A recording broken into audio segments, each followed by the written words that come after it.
पढ़ाकू नितिन में जब भी हम बात करते हैं तो अक्सर कहते हैं कि यहाँ 4 किताबों के बराबर ज्ञान मिलता है। मुझे याद है कि एक पॉडकास्ट हमने इस टॉपिक पर भी किया था कि किताब पढ़ने की तमीज़ क्या होनी चाहिए, कौन सी किताबें पढ़नी चाहिए और सबसे ज़्यादा ज़रूरी है कौन सी अवॉइड कर देनी चाहिए। तो ये पॉडकास्ट हमने किया था जे सुशील के साथ। फ़िलहाल वो अमेरिका में रहते हैं और वहाँ पर फ़िलहाल पढ़ाई लिखाई साहित्य में करते हैं, लेकिन उसके पहले उनका एक लंबा जीवन हिंदुस्तान में गुजरा, जिसमें वो जेएनयू में भी थे और इसके अलावा देश की कई अलग अलग यूनिवर्सिटीज़ में रहे हैं और पत्रकार भी रहे हैं। तो उनके पास किस्सों की तो खान है। कई बार जे सुशील हमारे साथ हमारे ट्विटर स्पेस में भी आए और लोगों ने कहा कि इन्हें और बुलाइए और बुलवाइए। तो आज वही मौका है। बहुत बहुत स्वागत है जय भाई।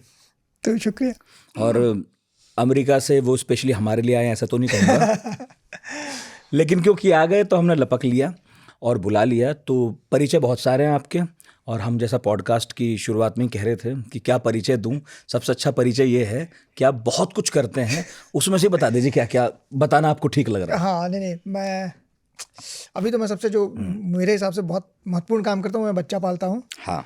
तो मुझे लगता है कि वो बड़ा मेहनत का काम है, शादी करना, बच्चे पालना, और उसके साथ मैं पढ़ाई करता हूँ। और मैं साल में एक पत्रिका निकालता हूँ, ये सदानीरा पत्रिका है। उसका एक जैसे इस बार हम लोगों ने निकाली मल्टीलिंगुअलिज्म पे। तो ये इसकी कहानी भी ऐसे कि बच्चे से शुरू हुई थी।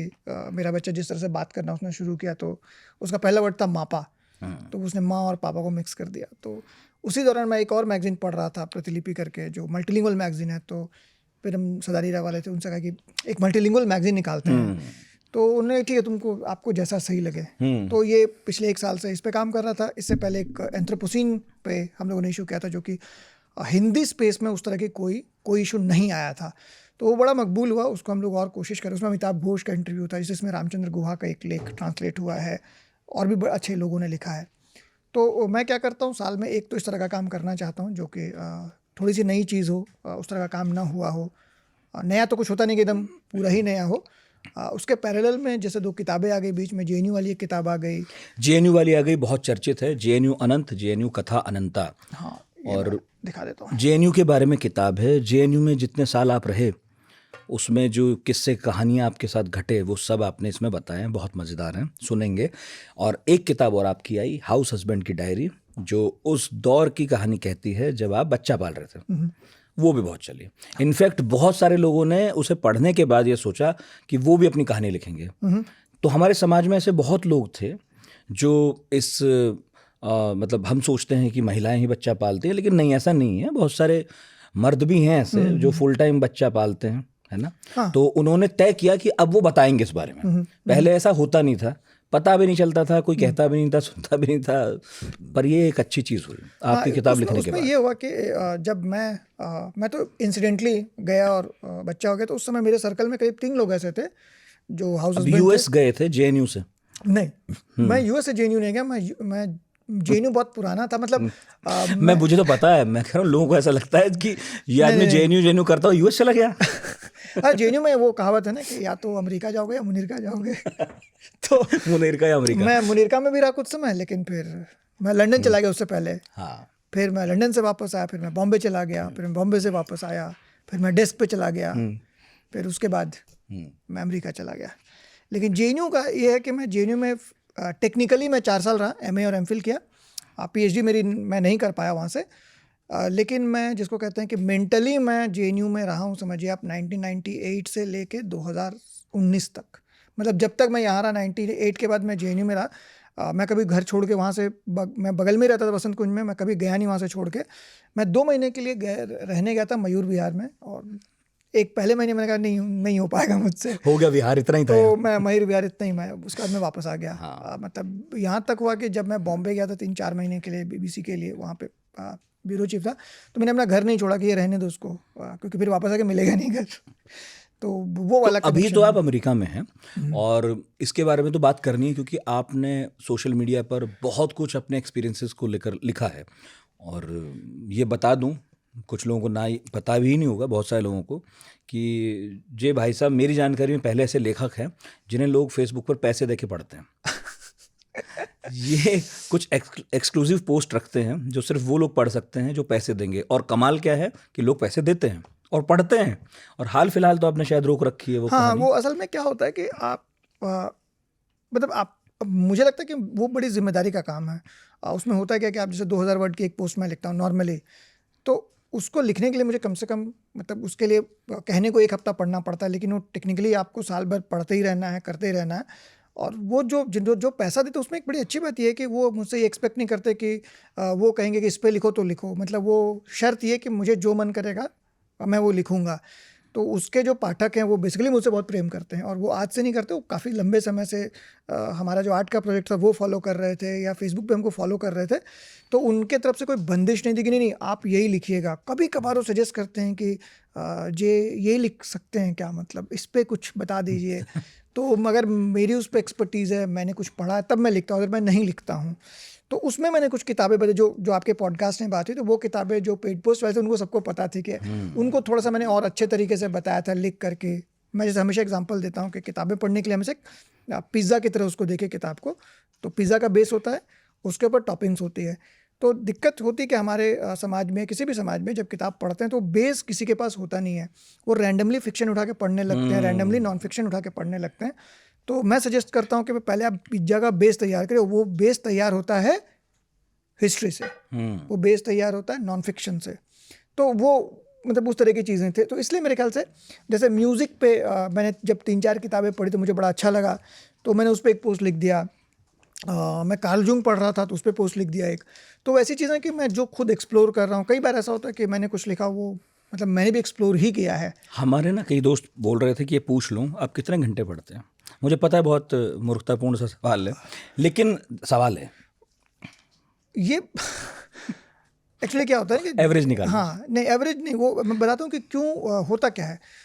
जैसे जेएनयू में जब हम लोग थे, या किसी भी आप अच्छी यूनिवर्सिटी में, सिर्फ जेएनयू की बात नहीं, किसी भी आप अच्छी यूनिवर्सिटी में जब पढ़ते हैं तो वो यूनिवर्सिटी की पढ़ाई आपको टूल्स देती है ना, कि जिससे आप जैसे मान लीजिए कि आपके पास वो टूल्स हैं और वो टूल्स डिफाइन करना बड़ा मुश्किल है ना। तो वो टूल्स आपके पास जब होते हैं तो आप क्या करते हैं, कोई भी किताब जब उठाते हैं तो उसमें जब आप पढ़ते हैं तो उस इन्फॉर्मेशन को आप अपने दिमाग के खांचे में फिट करते जाते हैं, है ना, क्योंकि आपने शुरुआती दौर में वो खांचे बनाए हैं कि अच्छा ये किताब है। जैसे मान लीजिए कि मैं अभी मान लीजिए मल्टीलिंगुअलिज्म की किताब है, तो मैं पढ़ूंगा तो सबसे पहले अपने खांचे में फिट करूँगा, अच्छा लैंग्वेज में जाएगा ये, है ना, अच्छा ये कहाँ जाएगा, ये भाई फिक्शन है ना, ये इसमें जाएगा, इस वाले खांचे में जाएगा। तो क्या होता है कि फिर आपका ब्रेन उसको प्रोसेस करता है बड़ी जल्दी जल्दी, है ना।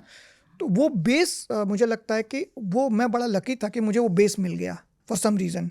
और कैसे मिला ये प्रोसेस कभी मैं अपने बारे में लिखने की कोशिश करूँगा, उतना डीपली जाऊँगा तो समझ में आएगा। तो जेएनयू के जो अच्छे लोग आपको मिलते हैं, जो जिनको आप कहते हैं कि पढ़ने वाले, उनके पास वो खांचा बना हुआ है दिमाग में उनके, तो तुरंत फिट कर लेते हैं। तो मेरे लिए कोई किताब को जल्दी पढ़ के जल्दी समझना मेरे लिए आसान सिर्फ इसलिए है क्योंकि मैंने पहले जो है 5 साल लगाए हैं पढ़ने में, ठीक है। ये बात लोग नहीं समझते हैं।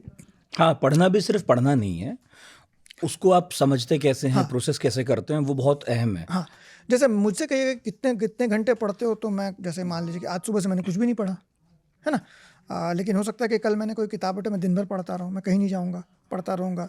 मैं कई बार एक महीने तक कुछ नहीं पढ़ता हूँ, लेकिन फिर मतलब जब मुझे अच्छा लगेगा तो मैं रात रात भर पढ़ता हूँ।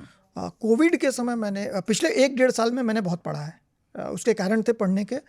तो पिछले 1-1.5 साल में मेरे ख्याल मैंने करीब 150-200 नावल पढ़े होंगे। सही है। और नोट्स लेके पढ़े हैं। ठीक है, तो बेस तो तैयार हो गया इस पॉडकास्ट का किताब की तरह। तो अब पहली बात ये, आपने तो एक पूरी किताब लिखी, जेएनयू अनंत, जेएनयू कथा अनंता, मैंने पढ़ी है। बहुत मज़ेदार किस्से हैं और ऐसे ऐसे हैं कि कई बार तो भरोसा करना मुश्किल है कि उस छोटे से टापू में ये सब होता होगा। एक ऐसे व्यक्ति हैं वहाँ जो पागल हो जाते हैं, ऐसे सीनियर्स हैं वहाँ जो अपने अलॉटेड कमरे में अपने जूनियर्स को खूब रखते हैं और इस तरह रखते हैं कि खुद नीचे सो जाते हैं और नए नवेले व्यक्ति को अपना बेड दे देते हैं। हाँ, वो अभी भी हैं, मतलब जिनके बारे में एक किस्सा, मतलब मैं और मैं उन सारी आलोचनाओं के साथ ये बात कह रहा हूँ जो न्याय संगत भी हो सकती है जेएनयू को लेकर, सिर्फ अफवाहों की बात नहीं कर रहा, है ना। तो थोड़ा मुझे ये बताइए, आप तो 98 वाले जेएनयू में आए थे, आज तो बहुत कुछ वहाँ बदल गया है। जब आप आए और अब 20 साल, 21 साल, 22 साल जो भी हो गया समय, आप 19-20 तक तो संपर्क में थे। वो यूनिवर्सिटी आपके अंदर से गई नहीं, ये साफ दिखता है। ऐसा क्यों है? ऐसा इसलिए है कि ये बहुत बड़ा सा सवाल है। यूनिवर्सिटी, आप कोई भी अच्छी, अब मैं थोड़ी देर चुप रहूँगा ना। हाँ, कोई भी यूनिवर्सिटी आपके अंदर से, अच्छी यूनिवर्सिटी आपके अंदर से नहीं जाती है ना। अच्छी होनी चाहिए, मतलब अच्छी इन द सेंस कि आपको बेसिकली क्या है कि आपको सवाल करना सिखाए। एकेडमी है क्या, या जर्नलिज्म क्या है बेसिकली, तो आपको ये कहा जाता है कि भाई जो कुछ बुरा हो रहा है तो उस पर सवाल उठाओ, जो अच्छा हो रहा है उसकी तारीफ़ करो। तो ये जो बेसिक सेंस आपको एक अच्छी यूनिवर्सिटी देती है तो आप उसको याद रखते हैं, अगर नहीं देती तो आप उसको नहीं याद रखते हैं। सिंपल सा ये गेम है और कुछ नहीं है। तो 98 में या उससे पहले हम लोग जब आए, एक मेरी JNU की मेरी जो दूसरी एडिटर थे सीमा चिश्ती, तो JNU की थी, उनकी माता जी JNU में पढ़ाती थी, वो खुद भी JNU में MA इकोनॉमिक्स किया उन्होंने। तो होता क्या है ना कि आप हर बैच निकलता है जब तो कहता है कि यार हमारे समय में JNU बड़ा अच्छा था, अब बड़ा ख़राब हो गया है। तो ऐसा कुछ होता नहीं है। हर दौर जो है उस समय के लोगों के लिए स्वर्णिम होता है। तो मैं कहूँगा अगर 98 में बड़ा सुंदर था अब ख़राब हो गया, ऐसा कुछ नहीं है। ख़राब तब भी था, ख़राब चीज़ें तब भी थी, अच्छी चीज़ें आज भी हैं। जैसे मैं किसी से बात करता हूँ, मैंने कहा देखो अभी लोग कहते हैं ना कि राइट विंग वाले ने अपने सारे प्रोफेसर्स भर दिए, तो भाई लेफ्ट विंग वालों ने भी भरे थे, तो उस समय किसी ने नहीं कहा, अब सब लोग कहते हैं। तो ये तो चलती रहती है प्रक्रिया। उसी में क्या होता है कि कुछ ऐसा होता है कि ख़राब लोग भी आ जाते हैं, फिर वो पढ़ते हैं, फिर अच्छे हो जाते हैं। मैं जब था, या जब मैं आया था, तो मैं तो इलीगल आया था, मतलब मैं तो IMC में पढ़ने आया था। इलीगल आए थे? हाँ, मतलब मैं IMC में पढ़ने आया था, मेरे पास पैसे नहीं होते थे। अब तो शरणार्थी थे वहाँ। हाँ, तो किसी ने कहा कि यार यहीं रह जाओ, है ना, तो मैं रहने लगा वहाँ। IMC जो है JNU के कैंपस में है? वो असल में अब तो नहीं है, लेकिन वो असल में मैंने IMC में अप्लाई इसलिए किया था क्योंकि उसमें लिखा होता JNU न्यू कैंपस, तो मुझे लगा JNU है, तो मैं आ गया। बाद में पता लगा कि भाई वो JNU का हिस्सा नहीं है। तो मेरा एक मित्र था जो JNU में पढ़ाई करता था सोशियोलॉजी, तो मैं जब उसके कमरे में पहली बार गया तो मुझे लगा कि यार ये तो स्वर्ग है। मतलब किताबें लगी थी, और मैं इससे पहले जिस यूनिवर्सिटी में था तो उसमें तो किताबों का कोई मतलब चलन ही नहीं था। अच्छा, वो जब सामने वाला बात करने लगा तो जिस यूनिवर्सिटी में था उसमें किताब का चलन नहीं था, मतलब छोटी यूनिवर्सिटी थी वो, अच्छी, अब तो यूनिवर्सिटी हो गई। हम लोग थे फकीर मोहन कॉलेज में, तो मुझे पता नहीं था फकीर मोहन कौन है। बाद में पता चला कि बहुत बड़े फिक्शन राइटर थे उड़िया के, तो अब मैं उनके बारे में बात कर सकता हूँ, उस समय मुझे नहीं पता था। तो जब JNU में आया तो पहला जो मेरा इनकाउंटर था, मैं IMC का इंटरव्यू देकर आया। और मतलब जिन्हें नहीं पता ऐसे बता दूं बीच में कि IMC जो है वो पत्रकारिता पढ़ाने वाला एक नामी गिरामी संस्थान। जब JNU में पहले जिस लड़के से मैं मिला तो मैंने एंट्री की और वो कॉफ़ी पी रहा था, चाइनीज़ स्टडीज़ का, ठीक है। तो उसने ऐसे देखा और मैंने पहली बार देखा, मैं आया था जादूगोड़ा छोटे शहर से, तो कप में, इतने बड़े कप में, जैसे अभी लोगों को लगता है ना कॉफ़ी कप नथिंग मैटर्स, मतलब उतनी बड़ी बात नहीं है। उस समय में कॉफ़ी का मग मेरे लिए बहुत बड़ी बात थी। मैंने पहली बार किसी को कॉफ़ी में मग में कॉफ़ी पीते हुए कोई देखा था। खास बर्तन कैसे हो सकता है कॉफ़ी पीने के लिए? एग्जैक्टली, मतलब कॉफ़ी पीना भी अपने आप पे, कॉफ़ी कोई पी रहा है और हॉस्टल में कॉफ़ी मिल रही है ना, देखिए मैं पी रहा हूँ, आप भी पीजिए। हाँ, और वो अखबार पढ़ रहा है साहब, तो उसने मुझे भाव ही नहीं दिया। मतलब वो ठीक है, कोई आया है। तो जब मैं इंटरव्यू वगैरह देकर आया तो उसने मुझे बुलाया कि चलिए चाउमीन खाते हैं। तो मैंने पहली बार जीवन में चाउमीन 98 में चाउमीन खाया JNU में। और चाउमीन खाते उस लड़के ने पूछा कि तो ये बताइए कि आप जो है कैसा रहा आपका इंटरव्यू। मैंने कहा भाई मुझे पता नहीं। बोला अच्छा एक काम करिए, आप बताइए कि क्या पूछा गया, आपने क्या जवाब दिया, ईमानदारी से बताइए। और वो मतलब मेरे से जूनियर ही होगा, मतलब वो ग्रेजुएशन 3rd ईयर में था, मैं ग्रेजुएट था, और वो मुझसे ऐसे बात कर रहा है। तो मैंने उसको बताया कि ऐसे हुआ, ऐसे पूछा, ये पूछा, वो पूछा। तो उसने ऐसे कहा अच्छा, अगर आपने मुझे सही सही जवाब दिया है जो आपने बताया तो आपका हो जाएगा। उसने बिल्कुल इसे कॉन्फिडेंस से कहा। तो मैंने कहा अच्छा भाई, मेरा हो गया। तो मैं आ गया, फिर मैं उन्हीं के कमरे में रहने लगा 1 साल। तो मैं तो इलीगल था, वो पूरा साल मैं इलीगली उनके साथ रहा, और मुझे कोई दिक्कत नहीं, मैं खाना वाना भी वहीं खाता था। तो ऐसे तो मेरी शुरुआत हुई थी। तो मेरे लिए तो बड़ा अच्छा था वहाँ पे, बहुत, मैं अकेला नहीं था, बहुत लोग ऐसे रहते थे। तो इसमें ये नहीं था हॉस्टल के कमरों में हाँ, जिनको मतलब मिले थे वो रख लेते थे। हाँ, रख लेते थे यार, किराया लेते थे। ज़्यादातर बहुत गरीब लोग थे असल में। वही प्यार मोहब्बत उस तरह का कॉमेडियनशिप रहेगी कैंपस में बहुत गरीब लोग थे। और जो बात लोग छुपाते हैं वो ये है कि ये जो जैसे अभी बड़ी बात होती है ना कि डिप्रिवेशन पॉइंट्स की, तो इस पॉइंट को लेके बहुत बवाल हुआ था। जैसे बाद में जब मैं JNU में आया तो हमारे जैसे लोग, ये पॉइंट्स जो डिप्रिवेशन पॉइंट ये होता है कि छोटे शहरों से, या जैसे मान लीजिए कि आप उड़ीसा के जाजपुर से हैं, तो आप बताएंगे कि भाई मैं यहाँ का रहने वाला हूँ, तो JNU में जब एंट्रेंस देते तो आपको 5 नंबर उसके मिलते थे कि आप छोटी जगह से हैं, और ऐसा एक्सपोजर कम रहा होगा। हाँ, ऐसे जिलों की पूरी लिस्ट थी। ऐसा किसी और यूनिवर्सिटी में कभी नहीं, ऐसा किसी यूनिवर्सिटी में कभी नहीं था। और इसकी बड़ी दिलचस्प कहानी है, जो इस किताब का जब डिजिटल संस्करण आया उसके बाद मुझे एक बहुत सीनियर ने फ़ोन करके बताया कि तुम्हें पता है इस मामले में जो है ना, ये इसकी ये कहानी है, कैसे ये आया था, मुझे नहीं पता था। तो वो कहानी ये है कि और ये आप कंफर्म कर सकते हैं, यूट्यूब पे ज्ञान प्रकाश जी का इंटरव्यू है। तो 1975 या 76 की बात है, ज्ञान प्रकाश जी आए। ज्ञान प्रकाश जी बहुत बड़े अब हिस्टोरियन हैं और प्रिंसटन यूनिवर्सिटी में पढ़ाते हैं। वो DU से आए JNU में MA हिस्ट्री में करने के लिए, शायद अगर मैं ठीक हूँ तो, और वो AISF के सदस्य थे। तो उन लोगों ने पहली बार ये आलोचना की JNU के हिस्ट्री डिपार्टमेंट की कि ये बहुत ही एलीट डिपार्टमेंट है और इसमें ये अंग्रेजी दार लोगों का एडमिशन बड़ी आसानी से होता है और इसमें जो है ज़्यादातर जो स्टीफन्स और बंगाल की लॉबी चलती है। अच्छा, ये ज्ञान प्रकाश के इंटरव्यू में है, यूट्यूब पे आप देख सकते हैं। तो इस बात पे बड़े लोग नाराज़ हुए। तो इन लोगों ने प्रपोज किया था, AISF वालों ने, कि भाई इसमें ना जो छोटे शहरों के बच्चे हैं उनको लाने के लिए कुछ उपाय किए जाएं। और तब यूनिवर्सिटी ने ये डिप्रिवेशन पॉइंट का सिस्टम शुरू किया, ठीक है। और वो मामला इतना बढ़ गया था, बिपिन चंद्रा उस समय डिपार्टमेंट के हेड हुआ करते थे, कि ज्ञान प्रकाश का MPhil में नहीं हुआ एडमिशन, ठीक है। नहीं हुआ तो जामिया चले गए पढ़ाने, बाद में फिर दूसरे साल आए और फिर उनका एडमिशन हो गया और फिर वो बाद में पढ़ने के लिए पेंसिल्वेनिया चले गए।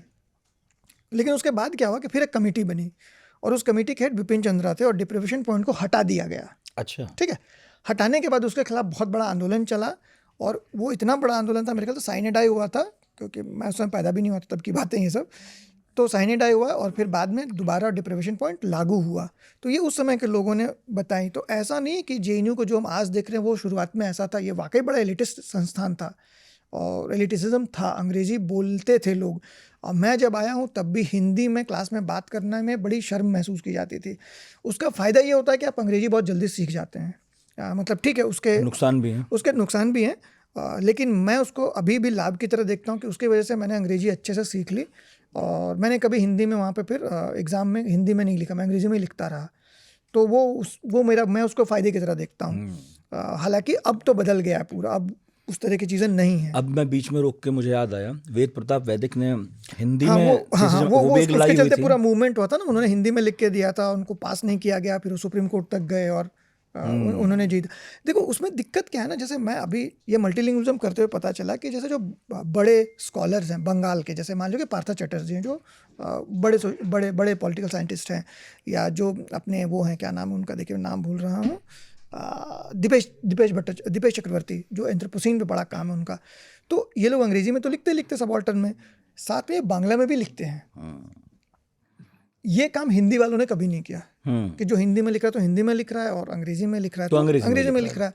तो ये बंगाल में ठीक ठाक चला और भी जगहों पे चला है, लोगों ने काम किया। लेकिन ये 80s के बाद ये काफ़ी ड्रॉप हो गया और 80s में ये माना जाने लगा कि अगर आपको अंग्रेजी आती है तो आप बड़ा बढ़िया है, मतलब महान आदमी है, और अगर आपको सिर्फ हिंदी आती है तो आप बड़े मतलब मूर्ख हैं, आपको कुछ नहीं आता है। तो ये एक तो माहौल चला, अभी धीरे धीरे बदल रहा है।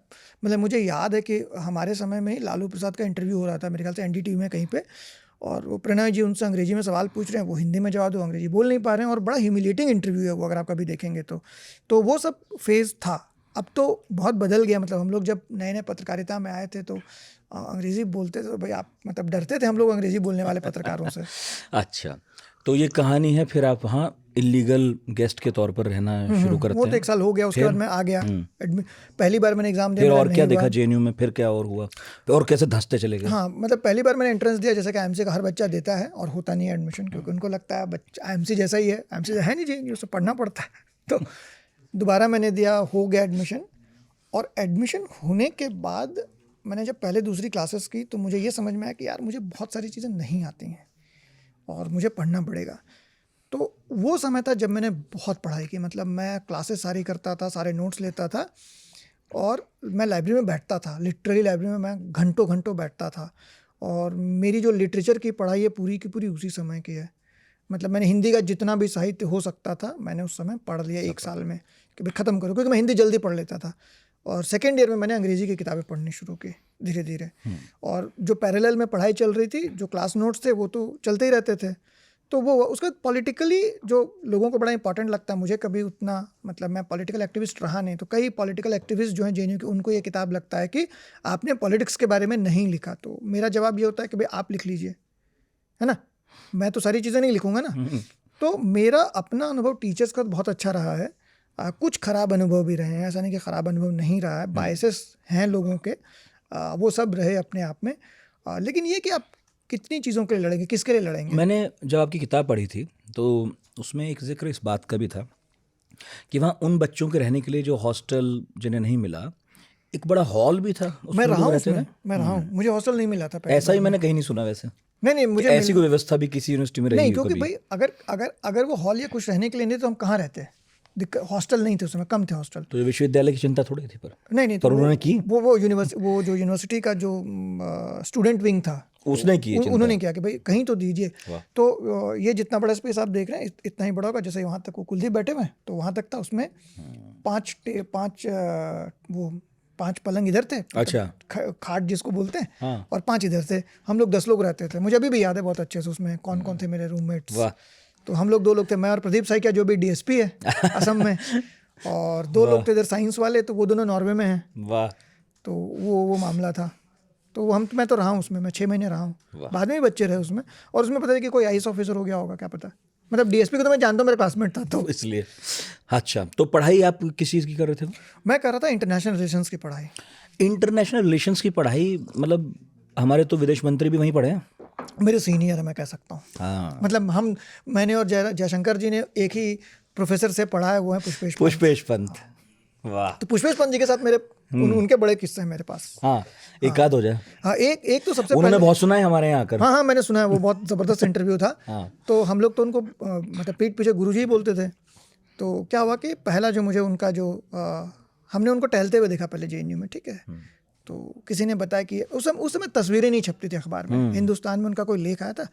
तो किसी ने कहा कि देखो यहाँ तो ये पुष्पेश पंत हैं ये। तो हम लोग हिंदुस्तान में उनका लेख वेख पढ़ते थे। तो कहा यार ये सही आदमी है ना। उसके बाद का एक कोर्स था इंडियन फॉरेन पॉलिसी का।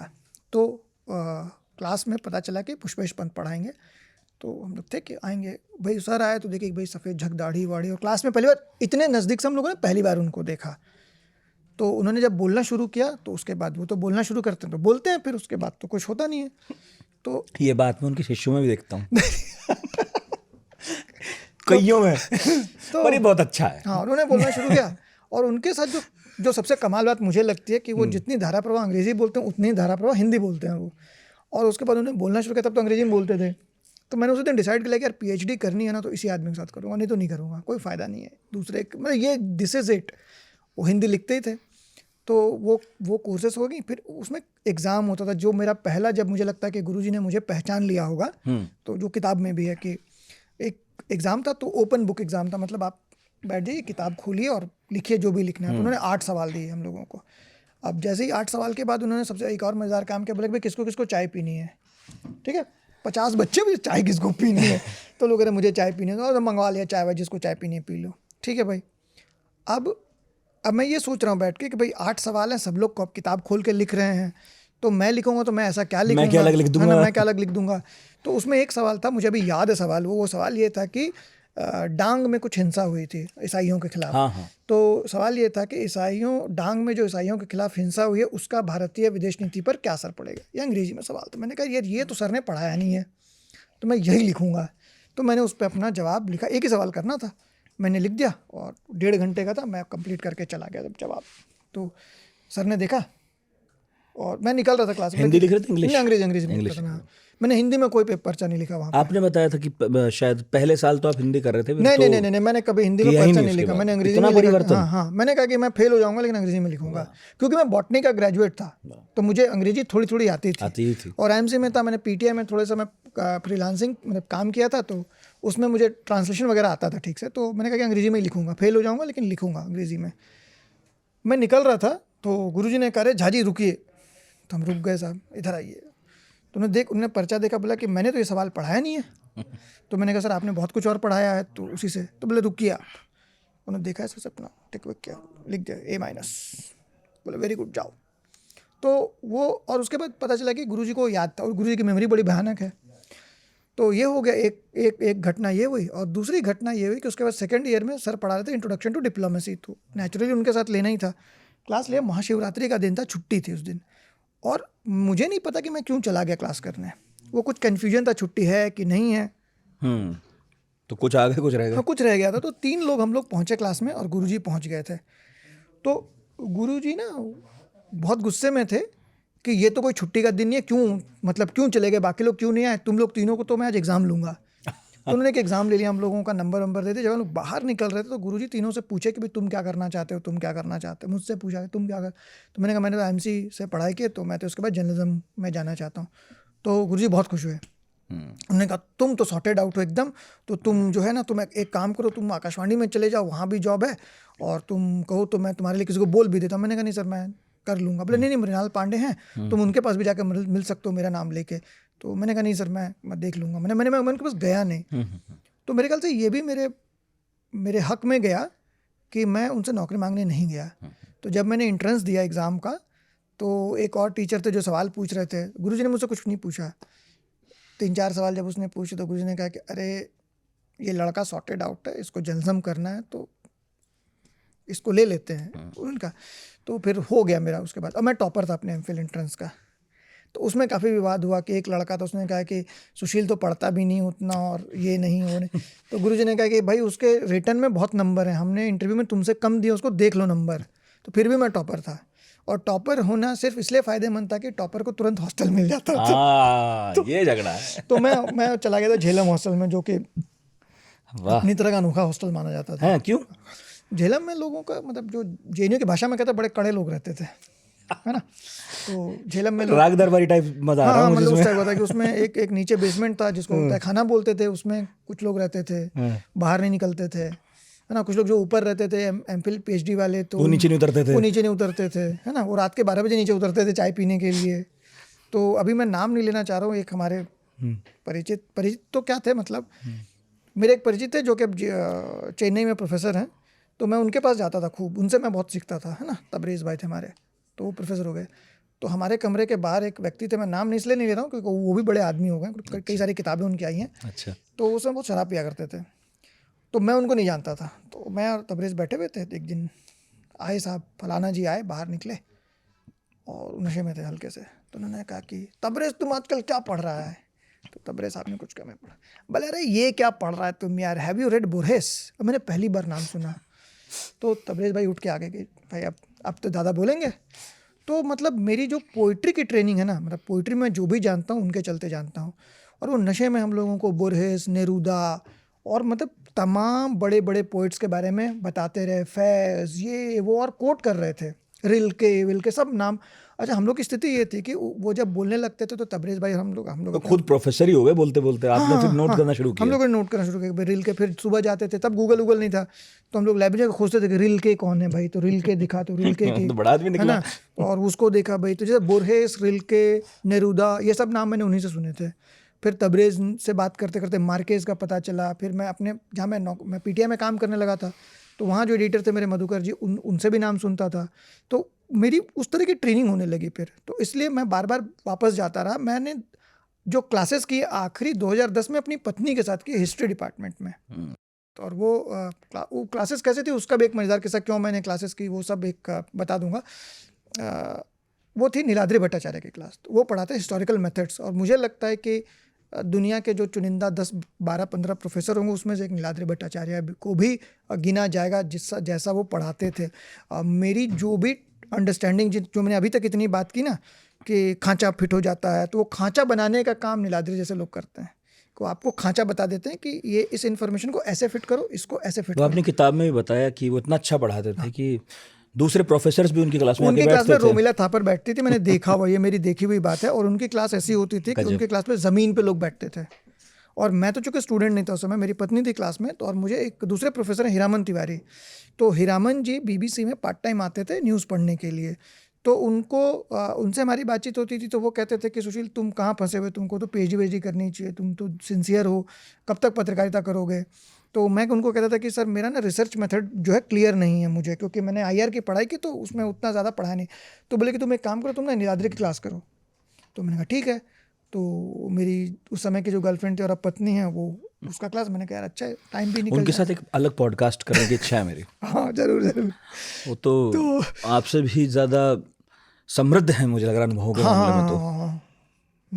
मुझे इसमें कोई शक नहीं है ना। हाँ, मतलब लेकिन वो फोकस्ड है। मैं इधर उधर भागता रहता हूँ ना, तो वो मतलब इसको ऐसा समझिए कि जैसे एक लता है ना, ऐसे लिपटती है, तो वो पेड़ है, मैं लता हूँ। वाह, इस तरह का कुछ हिसाब किताब है। वाह। नहीं तो वो नहीं रहेगी तो मैं गिर जाऊंगा भर के, इस टाइप का हिसाब है हमारा। लेकिन खैर, तो नीलाद्री की क्लास में गया उनसे। अच्छा, नीलाद्री जी देखे मैं ऐसे पतले दुबले हैं और से बाल ना उनके ऐसे गोल वो हैं, घुंघराले ऐसे गोल थे, तो बड़े ऋषि मुनि टाइप लगते हैं देखने में। तो मैं उनके पास गया, मैंने कहा भाई मेरा नाम सुशील है और मैं आपकी क्लास अटेंड करना चाहता हूँ। तो ही वो सरप्राइज की, क्या मतलब ठीक है ना, तो बैठ जाओ। अच्छा, मैं पहले जब उनके क्लास में गया पहले दिन, तो ना जगह ही नहीं है बैठने की, पूरी भीड़ एकदम। तो हुआ कि अब कहाँ बैठे, तो सुपरस्टार थे और प्रोफेसर एक भयंकर, मतलब भयंकर ये। और मैं 2010 की बात बता रहा हूँ यार, ये बहुत ज़्यादा दिन पुरानी भी बात नहीं है, मतलब 12-13 साल पुरानी बात है।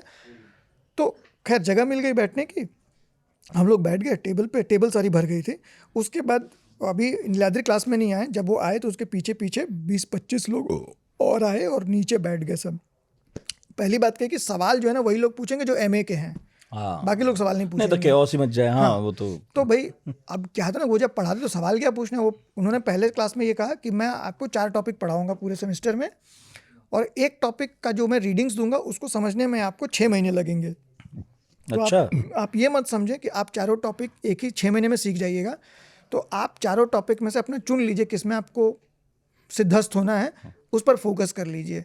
तो ऐसे करके उन्होंने हम लोगों को पढ़ाया, जैसे मार्क्सिज्म पढ़ाया था, फिर पोस्ट मॉडर्निज्म पढ़ाया, और फिर हिस्टोरिकल मेथड्स में और भी चीज़ें थी जो मैं अभी भूलता जा रहा हूँ। हिस्ट्री को कैसे पढ़ना चाहिए ये पढ़ाया था उन्होंने, हिस्ट्री को कैसे देखना चाहिए ये सब पढ़ाया। मिंक वगैरह, लुई मिंक था, और भी बड़े सारे लोग थे जो अब मुझे उतने, पॉल रैंकोर पढ़ा रहे थे वो, फूको उन्होंने समझाया कि फूको को कैसे पढ़ना है, देरिदा और सेसोरे, सबका नाम मैंने उन्हीं से सुना था।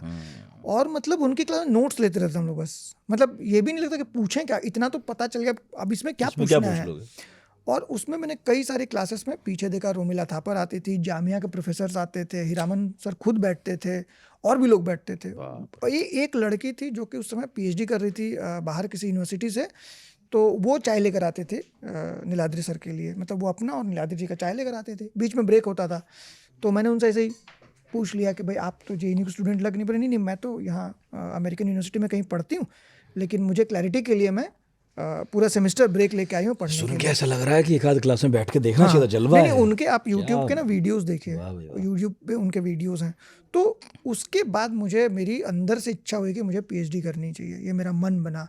हालांकि मेरा एडमिशन नहीं हुआ, JNU में ही 2 बार मैंने दिया, दोनों बार मेरा एडमिशन नहीं हुआ अलग अलग कारणों से। लेकिन वो मतलब मुझे लगता है कि उसने मुझे बहुत समृद्ध किया, उस एक 6 महीने ने मुझे बहुत समृद्ध किया। और नीलाद्री के बारे में आप किसी भी स्टूडेंट से पूछेंगे तो कमोबेश ऐसी ही राय होगी उनके बारे में। दूसरे एक और प्रोफेसर थे अभिजीत पाठक, जिनसे मैंने बहुत सीखा, जबकि मैं कभी उनका स्टूडेंट नहीं रहा। तो वो एक अद्भुत किस्म का अलग ही टीचर थे। वो जब स्टूडेंट थे, लोग बताते कि जब स्टूडेंट थे तभी उनके बारे में ख्याति थी कि भैया वो फलाना विषय के एक्सपर्ट हैं, मतलब टीचर्स कहते थे कि अरे वो उसको पता है। इवान इलिच के बारे में तो वही अभिजीत से बात कर लो, व्हेन ही वाज यंग, सोचो वो उनका ऐसा था। और वो इतने सॉफ्ट स्पोकन है, इतने सॉफ्ट स्पोकन है कि वो बोल देंगे तो धीरे धीरे बोलेंगे। तो टैगोर और गांधी पे उनका बड़ा अच्छा काम है, एजुकेशन पे उनका बड़ा अच्छा काम है। और उनकी जो बड़ी मार्मिक से एक पुस्तक है, खींच के लाएंगे पढ़ाकू नितिन। हाँ, उनकी एक बड़ी मार्मिक से पुस्तक है the rhythm of life and death, जो उनकी पत्नी के निधन के बाद उन्होंने लिखी। तो इतना सुंदर गद्य है ना।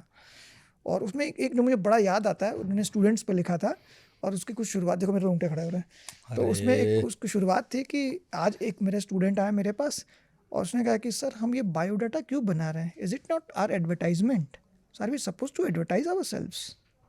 और उस चंक से उन्होंने पूरा शुरू किया निबंध पूरा का पूरा, कि ये हम कैसी पढ़ाई कर रहे हैं कि हमको अपने आप को बेचना पड़ेगा। और मतलब आप हिल जाएंगे भाई, वो चंद्रमा पे कि अपनी पत्नी के साथ कैसे चांद को देखते थे किचन से, उस पर पूरा का देखो, आँख में आंसू आ जाए। वो बहुत ही मतलब इतना मुलायम गद्य है ना।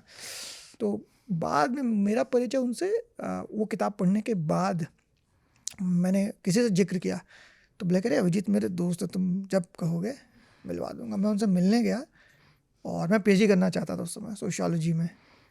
तो मैंने बनाया ना, सब उनसे बात की, वो चाहते थे कि मेरा हो जाए, बट नहीं हुआ फॉर वॉट एवर रीजन्स। तो मैं अभी भी उनसे संपर्क में रहता हूँ, कभी जब यहाँ आता हूँ तो कोशिश करता हूँ कि उनसे मिल लूँ, एक बार पुष्पे सर से मिल लूँ। तो ये है JNU, इसलिए पसंद है, इसलिए मतलब आप समझ सकते हैं कि वो आपको सिर्फ पढ़ाता नहीं है, वो आपको मनुष्य बनाता है। मतलब वहाँ के जो प्रोफेसर्स हैं वो आपको मनुष्य बनाते हैं। मतलब बॉटम लाइन ये है वहाँ के जो सीनियर बच्चे हैं उसमें से अगर आपको 2-3 भी अच्छे लोग मिल गए तो वो आपको मनुष्य बना देंगे। ख़राब भी मिलेंगे, मतलब जैसे काबुल में गधे बसते हैं तो जिन्हें में बहुत सारे मतलब नासूर हैं, मतलब है ही, मतलब क्या उसमें कोई शक हर नहीं, जगह। बट ओवरऑल तो प्रोफेसरों की कहानी हुई, कुछ स्टूडेंट्स थे जिन्होंने आपको प्रभावित किया किसी भी तरह से, और वो जेएनयू में ही हो सकता था, ऐसा आपको हाँ, लगता जैसे है?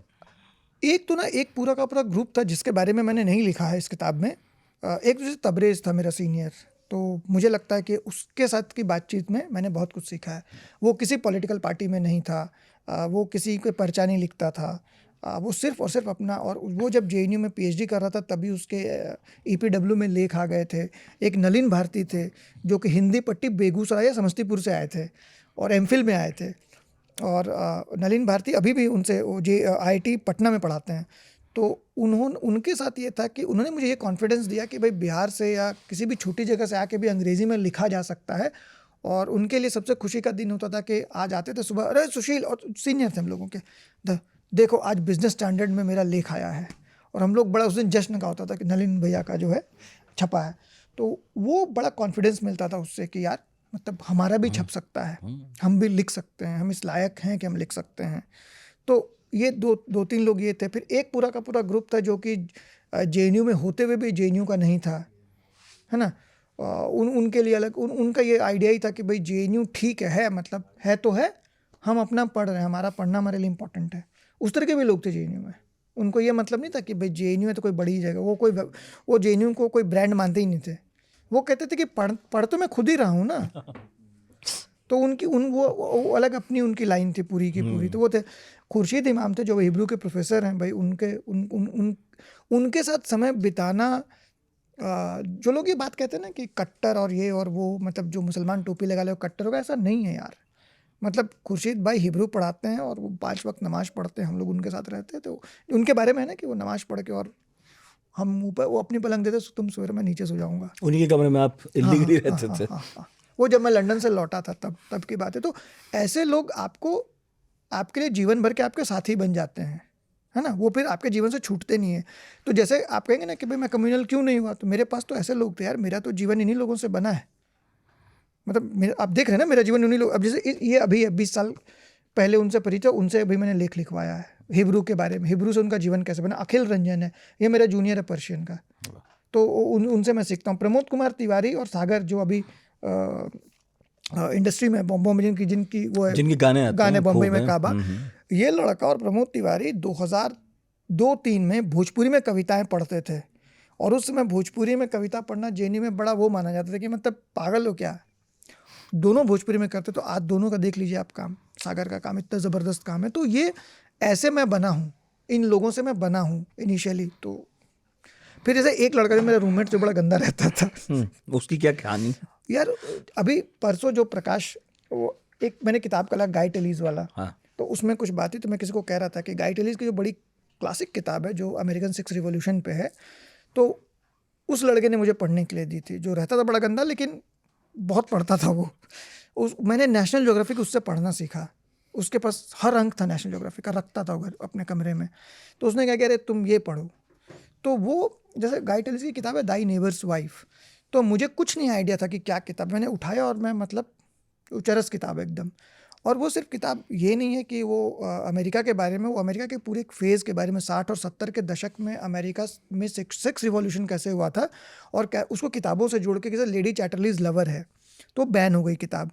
तो अच्छा पढ़ते बैन हो गई, आपने किताब नहीं पढ़ी, तो वो किताब आपको पूरा का पूरा वो बैकग्राउंड बताती कि क्यों बैन हो गई, तो क्यों इंपॉर्टेंट था। ह्यू हेफनर का जो प्लेबॉय जो मैगजीन आई, वो क्यों 60 के दशक में आई, तभी हिट हुई थी। उसका बैकग्राउंडर था कि 50s और 60s में अमेरिका में ओरल सेक्स पे बैन था, आप नहीं कर सकते थे, आपको गिरफ्तार कर लिया जाएगा। तो ये बैकग्राउंड, ये मुझे कुछ भी नहीं पता था। फिर फ्री मेसन्स का जो फ्री सेक्स का पूरा कॉन्सेप्ट था वो 50-60 में, तो वो किताब को पुलित्जर मिला, मुझे बाद में पता चला। तो ऐसे मैं गाय टेलीज को जानता था। तो जैसे जब कोई मुझे कहा कि गाय टेलीज, मैंने कहा मैं जानता हूँ उसको, थाई नेबर्स वाइफ मैंने पढ़ी है। तो प्रकाश वो, अरे तुमने कौन सी किताबें बताओ। तो आपको ये भी आनंद है ना, कह रहे भाई मैंने पढ़ा है तुमसे पहले ये वाला। तो ये चीज़ें, मतलब कोई एक आदमी से तो प्रभावित नहीं है, लेकिन ये पूरा जो माहौल था उससे आप इससे समझ प्रभाव। उससे सीखते हैं आप। जेएनयू में एक टर्म है, इसके बाद मैं आगे बढ़ूंगा और पूछूंगा आपसे कि यूनिवर्सिटीज़ में क्या फ़र्क है। आप यूएस में भी हैं अभी।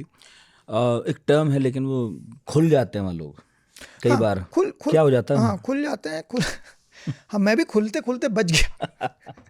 असल में क्या होता है ना कि जब आप फिलॉसफी में चले जाते हैं, बहुत ज़्यादा डीप फिलॉसफी में, तो फिर आपको समझ में आता है कि सब कुछ मिथ्या है, कुछ है नहीं, है ना। जैसे ये जो सवाल है जो बच्चा पूछता है कि मैं इतना पढ़ के और मैं सीवी बना के नौकरी मांगने जाऊंगा तो क्या मैं अपने आप को खुद को एडवर्टाइज नहीं कर रहा हूँ। तो वो जो डिलेमा है, वो जो जब बड़ा आकार ले लेता है तो वो डिस्टर्ब होता है आदमी। मतलब आप सिर्फ जेएनयू में नहीं, आप अगर इस बात को सोचना शुरू कर दें कि मैं क्या कर रहा हूँ, तो एक लेवल पे जाके आपको ये हम जो बात कर रहे हैं ये भी फ्यूटाइल लगेगा, ये किताब बेकार लगेगी, आपको ये नौकरी करना सब लगेगा निरर्थक है, अर्थहीन है ना। हाँ। तो आप सोचिए कि आप तो ये आपने एक लाइन कह दी कि सब निरर्थक है, उसके बाद आपने सोचना बंद किया क्योंकि भैया नौकरी करनी है आपको 8 घंटे। जेएनयू में कोई बैठा है उसके पास कोई और काम नहीं है, काम नहीं है, वो यही सोच और रहा है, गहरा जाएगा। वो यही सोच, जाते जाते लोग खुल जाते हैं, ये होता है। और ये ऐसा नहीं है, मतलब जैसे अभी तो मैं जैसे अभी यहाँ पे देखिए यंग लोग तो डिप्रेशन का शिकार हो रहे हैं ना भाई, तो वो एक तरह का डिप्रेशन भी है। आपने अपनी किताब में भी जगह दी है ऐसे एक आध किस्से को। हाँ, क्योंकि वो उसमें एक मज़ेदार था कि उसमें किसी का ऐसे लोगों का कोई मजाक नहीं उड़ाता था, उनको गंभीरता से लिया जाता, उनके बारे में कोई हंसता नहीं था उनके ऊपर, क्योंकि हम सब लोग समझते थे कि ये जो इनके साथ हो गया वो कभी हमारे साथ भी हो सकता है। ये पॉसिबिलिटी हमेशा रहती है अगर आप डीप रिसर्च में जाते हैं तो हम लोग इसलिए कहते थे कि जैसे फूको का पूरी की पूरी किताब है मैडनेस एंड सिविलाइजेशन पे, तो हमने कब तय किया कि कोई आदमी पागल है? हमने एक समाज बनाया कहा कि वो आदमी पागल है क्योंकि उसने अपने कपड़े उतार दिए, लेकिन वो आपको पागल समझ रहा है क्योंकि उसके पर्सपेक्टिव में देखिए वो कह रहा है कि भाई कपड़े पहनना पागलपन है। तो अब जैसे कि आप इस पे आप आगे बढ़ते जाइएगा मैडनेस एंड सिविलाइजेशन पे, तो आपको लगेगा कि यार क्या है। जैसे फूको ने पूरी रिसर्च है कि जो सज़ा दी जाने लगी, फांसी की सज़ा कैसे दी जाने लगी। पहले जो पागलों को जेलों में नहीं रखा जाता था, वो स्वतंत्र विचरने को स्वतंत्र थे समाज में। अच्छा। ये बहुत बाद में आया कि उनको बंद किया जाएगा। उनको पहले माना जाता था कि वो गॉड से कनेक्टेड हैं। फिर ये जो होल आइडिया ऑफ सिविलाइजेशन आया है उसमें पागल लोगों को जेलों में बंद किया जाने लगा, उनको पकड़ के रखा जाने लगा, पागल खानों में रखा गया। तो पागल खाने की जो अवधारणा है पूरी की पूरी सिविलाइजेशन के एंटी रूप में खड़ी है वो। तो ये अब इतना डीप चला जाता है ना मामला, जो उसमें पढ़ने लगेगा तो थोड़ा सा तो डिस्टर्ब होता ही है आदमी। अगर क्लैरिटी उसको नहीं मिली थॉट की तो दिक्कत होती है। इसलिए मैं बार बार कहता हूँ कि खांचा जो है ना, खांचा होना चाहिए। और वो जो थे जिनके बारे में आपने लिखा है वो बहुत विद्वान व्यक्ति थे, वो स्टैनफोर्ड से पढ़ के आए थे भाई, लेकिन वहीं खत्म हो गए। हाँ, वो स्टैनफोर्ड से पढ़ के आए थे। क्या था वो, थोड़ा सा बताइए। वो एक प्रोफेसर थे, तो स्टैनफोर्ड से पढ़ के आए थे। हम लोग जब थे तो वो तिब्बतन थे, तो वो अपना वो करते थे, बीड्स पे काम करते थे। और वो कई बार हम लोगों ने उनको देखा कि भाई वो गर्मी में मई के महीने में आग वाग जला के बैठे हुए हैं, तो क्लासेस नहीं दिए, उनको क्लासेस नहीं दिया जाता था, लेकिन उनको कोई कुछ नहीं बोलता था। और विद्वान तो थे ही भाई, जब नौकरी पाए थे तब विद्वान थे। तो उनका एक किस्सा था इस तरह का। तो लेकिन हम लोगों ने कभी उनसे पढ़ा नहीं दावन और से, लेकिन उनके बारे में सुनते थे। तो दीपांकर थे, दीपांकर का तो बहुत, दीपांकर तो अभी भी है, दीपांकर गुप्ता तो खुले नहीं थे, वो तो मतलब स्मार्ट थे। तो उनके बारे में था कि वो जब गुजरते थे तो लड़कियां फिदा थी, बड़े स्मार्ट, बहुत ज़्यादा स्मार्ट थे मतलब। और उनके भी लेक्चर्स में, रात को जो लेक्चर्स होते थे तो भीड़ होती थी उनके लेक्चर्स में। और उनके लेक्चर्स में आगे की 3-4 वो लड़कियाँ बैठी रहती थी, पीछे हम लोग बैठते थे। और वो जब बोलते थे अंग्रेज़ी हिंदी नहीं बोलते थे, वो अंग्रेज़ी बोलते थे। और फिर बाद में उन्होंने जेएनयू छोड़ दिया था। प्रताप भानु मेहता जेएनयू में थे कुछ समय, आपके क्या नाम है उनका, सुदीप्त कविराज, जिनको बाद में पढ़ाया गया जेएनयू में, वो थे जेएनयू में। और मैंने उनसे उनकी 2 क्लासेस की थी सोयास में, लंदन में। तो वहाँ जाके मैंने उनकी क्लासेस की थी जब मैं बीबीसी में था। तो वो एक पूरा का पूरा, जैसे मेरे ही सेंटर में वो थे, क्या नाम है उनका, कांति वाजपेयी। तो अब तो कांति वाजपेयी को कम लोग जानते हैं, जब नया नया टीवी आया तो कांति वाजपेयी वो इंटरनेशनल रिलेशंस के एक्सपर्ट था। लेकिन जेएनयू की पॉलिटिक्स निशाने पर क्यों रही? जेएनयू की पॉलिटिक्स निशाने पर इसलिए रहती है क्योंकि ये बड़ा सवाल है। असल में जेएनयू की पॉलिटिक्स निशाने पर नहीं रहती है, जेएनयू की जो ये आदत है सवाल उठाने की, वो निशाने पे है। पॉलिटिक्स तो कुछ नहीं है, पॉलिटिक्स तो क्या, जो जेएनयू के अंदर पॉलिटिक्स होती है वो तो बाहर हो नहीं सकती है ना। तो होता ये है कि भाई एक तरह का लेफ्ट लीनिंग पॉलिटिक्स है जो कि जेएनयू में ही हो सकती है, जेएनयू के बाहर वो पॉलिटिक्स हो भी नहीं सकती है। इसलिए ये एक बहुत बड़ा कारण है कि वहाँ से सीताराम येचुरी और प्रकाश करात के बाद कोई बड़ा लीडर निकला नहीं, है ना। 70s में निकले, तब तक एक हम लोगों को ये मानना चाहिए कि 60s और 70s में जब नेहरू जी थे और उसके बाद इंदिरा गांधी थी, तो उनका जो वैचारिक बेस था वो लेफ्ट का था, ठीक है। तो लेफ्ट का वैचारिक बेस होने का मतलब था कि भाई नेहरू जैसा आदमी था जो कि अपनी आलोचना बर्दाश्त करता था, उन पर भी कार्टून बना दी जो कार्टूनिस्ट को बुला के चाय पिलाता था। तो वो तो इंदिरा गांधी में भी नहीं रही उस तरह की मतलब उस तरह का खुलापन। वो तो पूरा पैटर्न है, कम होता चला गया। हाँ, तो जैसे इंदिरा गांधी का बड़ा फेमस किस्सा है कि वो मतलब कुछ चांसलर थी जेएनयू की और वो हार गई चुनाव, तो सीताराम येचुरी और सब लोग गए कि भाई आप पद छोड़िए, तो उन्होंने पद छोड़ दिया था। तो ये सब ठीक है, लेकिन वो टॉलरेंस तो धीरे धीरे कम हुआ है। उसके बावजूद जब तक कांग्रेस की सरकार रही तो एक तरह का कनेक्शन था, और वो राइट विंग को पता है कि कनेक्शन है। तो उस कनेक्शन पे जो कहते हैं जिसको एक वैचारिक बेस तोड़ना बहुत ज़रूरी था, तो जेएनयू का असल में लेफ्ट या जो भी विचार है उसको तोड़ना है। वो पॉलिटिक्स से प्रॉब्लम नहीं है, वो वैचारिक बेस से प्रॉब्लम है। मैंने सुना कि आपस में खूब प्रतिद्वंदिता चलती है, लेकिन वैसे खूब यारी दोस्ती भी रहती है। हाँ, ये ऐसा मतलब रहता हमारे है? समय तक तो थी, मतलब ये हाँ। अब मैं जितने भी लोगों से मिलता हूँ तो 2016-17 तक ये था। मतलब ये तो मेरी देखी हुई बात है कि कन्हैया के चुनाव में या उससे पहले के चुनाव में बगल अगल बैठ के और नारे लगाते थे लोग, और उसके बाद फिर चाय पीने जाते थे, साथ ही साथ वो नॉर्मल था बहुत। अब मैंने सुना है कि 2019 में जो मारपीट हो उसके बाद ये नॉर्मल सी नहीं रही। अब वो है कि अलग हैं तो अलग हैं, अब अलग है तो अलग है, मतलब खाना पीना, साथ में उठना बैठना, अब नहीं, सब यही अलग हो हाँ गया हाँ है। हाँ हाँ और वो तय हुआ कि आपकी पॉलिटिकल लाइन क्या होगी। हाँ हाँ हाँ, मतलब ये 2019 के बाद है, क्योंकि वायलेंस जो हुआ वो मेजर सिर्फ वायलेंस पॉलिटिक्स नहीं, जेएनयू में कुछ और भी बदला 18-19 इसके बाद, आपको लगता है? एग्जैक्टली 18-19 के बाद क्या मतलब मेरे लिए कहना तो मुश्किल है, क्योंकि मैं उतना जुड़ा नहीं रहा 18-19 के बाद। लेकिन ये है कि जो हेजीमनी जिसको मकरंद परांजपे ने कहा था और उसको उनको बड़ा मतलब वो फिर राइट विंग की तरफ चले गए, तो जो लेफ्ट की हेजीमनी थी अब वो कहा जा सकता है कि अब वो राइट की हेजीमनी है। और as a critic, as an outsider मुझे लगता है कि इसमें मुझे भी राइट विंग वाले ट्रोल करेंगे या जो भी करेंगे, लेकिन लेफ्ट की हेजीमनी बदल के राइट की हेजीमनी हुई, कोई नया नहीं हुआ। मतलब लेफ्ट की हेजीमनी तोड़ने में करना ये चाहिए था कि जब आप एक वैचारिक बेस को तोड़ना चाहते हैं तो दूसरा एक उसके पहले एक बड़ी लाइन खींच दें। तो वो बड़ी लाइन नहीं खींची गई, जो एक लाइन खींची हुई थी उसको मिटाया गया। उसको मिटाया ऐसे गया कि भाई आप अपने तरह के प्रोफेसर्स को लाएंगे जिसमें से कई लोग क्वालिफाइड नहीं हैं, कई लोग पढ़ा नहीं सकते ठीक से। तो आपने पुरानी लाइन मिटा दी तो इधर के लोग कम हो गए, इधर के लोग बढ़ गए जो कि पढ़ा नहीं सकते। आप उसी की जगह पे ऐसे लोग लाते जो पढ़ा सकते थे, जो अच्छा विचार था जिनके पास, तो कोई दिक्कत नहीं थी।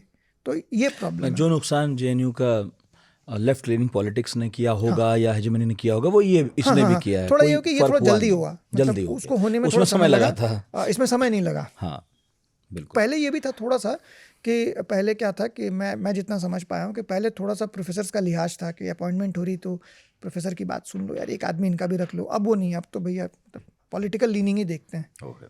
अभी आप किस यूनिवर्सिटी में पढ़ते हैं? साहित्य की पढ़ाई कर रहे हैं, शोध कर रहे हैं? हाँ, मैं वाशिंगटन यूनिवर्सिटी इन सेंट लुइस है, वहाँ पढ़ता हूँ। और विषय क्या है आपका? Comparative literature. ये क्या चिड़िया है? ये चिड़िया है साहित्य। अमेरिका में कंपैरेटिव लिटरेचर बहुत ही ओपन फील्ड है, मतलब आप कुछ भी कर सकते हैं। तो चिड़िया ही है। हाँ, मतलब मैं भारत में comparative literature Calcutta Jadavpur university में बहुत अच्छा डिपार्टमेंट है। डीयू में मुझे नहीं पता, जेएनयू में नहीं है। तो कंपैरेटिव लिटरेचर का मेन आत्मा ये होती है कि आपको कम से कम 2 भाषाओं में काम करना होता है। और मैं जिस ट्रैक में हूँ वो है इंटरनेशनल ट्रैक फॉर राइटर्स। तो मैं एज ए राइटर हूँ वहाँ पे। मेरा काम है कि मुझे किताबें लिखनी है उसमें, और प्लस एक रिसर्च करनी है। और मतलब ऐसा नहीं कि मेरा पहली बार में हो गया, मुझे काफ़ी स्ट्रगल करना पड़ा, मेहनत करनी पड़ी। पहली बार में नहीं हुआ, दूसरी बार में हुआ, तो अब वो चल रहा है। तो जेएनयू जैसा ही है, अच्छा है उससे बुरा है उससे? ये थोड़ा सा मुश्किल सवाल है। मैं जेएनयू से कंपैरिजन नहीं करूँगा। हाँ। क्योंकि मतलब कोई अपने बचपन को ख़राब बोले कि बचपन बड़ा ख़राब था, जवानी बड़ी अच्छी है, ऐसा ठीक नहीं है। अलग है। मतलब भारत की यूनिवर्सिटीज़ की पढ़ाई और विदेशी यूनिवर्सिटीज़ की पढ़ाई में ज़मीन आसमान कीजिए, एक्सप्लोर, मतलब थोड़ा बताइए। एक तो पहला तो सबसे इम्पोर्टेंट ये है कि आमतौर पे वहाँ जो पीएचडी करने के लिए बच्चे आते हैं उनका एक अपना जीवन का अनुभव होता है, और वो लोग कोशिश करते हैं कि जो भी बच्चे आए उनका एक एक्सपीरियंस हो। हाँ। ऐसा नहीं कि फ्रेश आ गए हैं, कुछ आते भी है फ्रेश भी। तो हमारे यहाँ तो ऐसे बता देते हैं कि मतलब कब तक पढ़ोगे भाई, बुढ़ा नहीं, जाओगे नहीं, क्या? नहीं, लेकिन नहीं, आप ये नहीं, कह रहे हैं वहाँ उससे उलट है। हाँ। वहाँ ये एक्सपेक्ट किया जाता है कि एक तजुर्बा हो तो पीएचडी तभी करो, पीएचडी करें, तब अर्थ है इसका। अदरवाइज मतलब आपको कहते हैं कि आप थोड़ा कुछ समय लगा कर आओ। मतलब नॉर्मली क्या होता है वहाँ पे, एकदम उलट है। हाँ इस मामले में तो मतलब उलट कुछ लोग डायरेक्ट भी आते हैं, ऐसा नहीं कि हाँ, नहीं हाँ, आते, लेकिन तो हमारे जैसे मैं जिस प्रोग्राम में उसमें तो मतलब मेरे प्रोग्राम में जितने भी लोग हैं, कोई मतलब मैं एकमात्र ऐसा था जब मैं एडमिशन हुआ तो मैं पब्लिश्ड ऑथर नहीं था। बाकी सब लोगों की किसी की 3 किताबें हैं, किसी की 2 किताबें हैं, किसी ने हिब्रू में सीरियल्स लिखे हैं, किसी को कोई ट्रांसलेशन का ग्रांट मिला हुआ है, किसी को कुछ मिला हुआ है, कोई कोलंबिया से आ रहा है 3 साल नौकरी करके। एक लड़का तो शेयर मार्केट में काम करके आया था, कोरियन से ट्रांसलेट करता था। तो उसमें तो बड़ा अनुभव है लोगों का। एक लड़का आया था जो सीनियर है हम लोगों का, उसकी बच्ची है 12th क्लास में पढ़ाई कर रही है और वो यहाँ पे था, वो HBO के लिए सीरीज़ लिखते हैं। तो वो बड़ा अच्छा माना जाता है उस तरह का। और उसका लाभ ये होता है कि टीचर आपको बराबर मानता है कि आपको उतना ही पता है जितना टीचर को पता है। तो एक तो ये पीएचडी का बड़ा तो आप डिफरेंस गाइड है। नहीं कहते उसे? मैं तो अपने गाइड को नाम से बुलाता हूँ, और वहाँ पर सर बोल नहीं सकते किसी को, आप चलन ही नहीं है। तो जैसे एक बार बड़ा फनी इंसिडेंट है वहाँ का कि एक हमारे प्रोफेसर हैं डिलन ब्राउन, तो हम लोग बात कर रहे थे कि हिंदी का कोई नॉवल था, अंग्रेजी के में ट्रांसलेट हम लोग पढ़ा रहे थे। तो मैंने उनको बताया कि कल्चरली जो है, जैसे मैं आपको डिलन बोल रहा हूँ तो ये हिंदी में बोलना होगा, तो मैं डिलन कभी नहीं बोलूँगा आपको, मैं आपको मिनिमम ये बोलूँगा डिलन जी। तो सुन लिया, उसके बाद कुछ मैंने उनको बोला तो so Dylan I am so simple, उन्होंने कहा कि no no not Dylan, call me Dylan ji. तो वो बड़ी रिस्पेक्टफुल है उस मामले में। और मैंने पहले सेमेस्टर में मुझे बड़ी तकलीफ हुई क्योंकि मुझे ये नहीं समझ में आया कि अच्छा यहाँ सवाल पूछने हैं। तो वो एक्सपेक्ट करते हैं कि आप जब कोई टेक्स्ट पढ़ेंगे तो उस पर सवाल पूछेंगे। हाँ। और तो मेरा जो पहला क्लास था, मैं बहुत सदमे में था कि मुझे कुछ समझ में नहीं आया, क्योंकि एडवाइज़र मतलब जो भी क्लास ले रहे थे तो उन्होंने एक टेक्स्ट दे दिया पढ़ने के लिए, हम लोग पढ़ के गए, और उसके बाद प्रोफेसर ये नहीं पढ़ा रहा कि टेक्स्ट में क्या लिखा हुआ है, वो ये पढ़ा रहा है कि आपने क्या समझा, आप पूछिए मुझसे, या आप बताइए कि इसमें क्या प्रॉब्लम है टेक्स्ट में। अब हमारी भारतीय परंपरा में तो ये नहीं कि टेक्स्ट में प्रॉब्लम, ये तो भैया गीता है, इसको पढ़ लीजिए आप, ये तो लिखा हुआ है। हाँ ये लिखा हुआ है, ये इसमें सही क्या है, प्रॉब्लम? इसमें कोई प्रॉब्लम नहीं है। तो मुझे 3-4 क्लासेस तक बहुत दिक्कत थी। फिर मैं गया अपने एडवाइज़र के पास, मैंने कहा भाई मुझे ये दिक्कत हो रही है। तो उन्होंने कहा नहीं तुम एक काम करो, तुम इसमें 2 सवाल लेकर आओ हर क्लास में।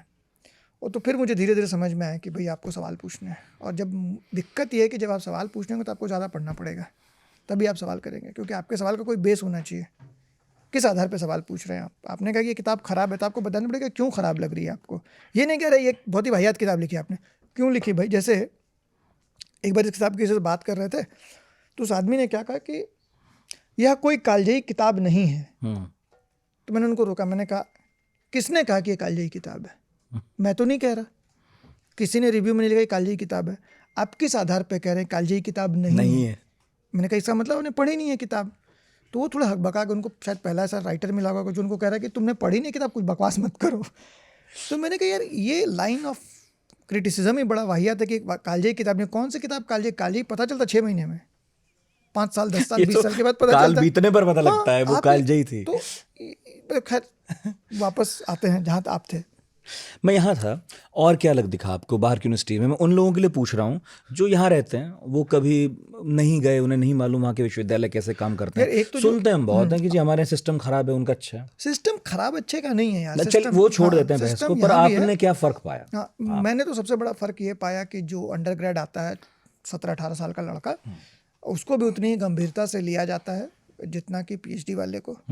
किसी को ये नहीं कहा जाता कि तुम चुप रहो, है ना।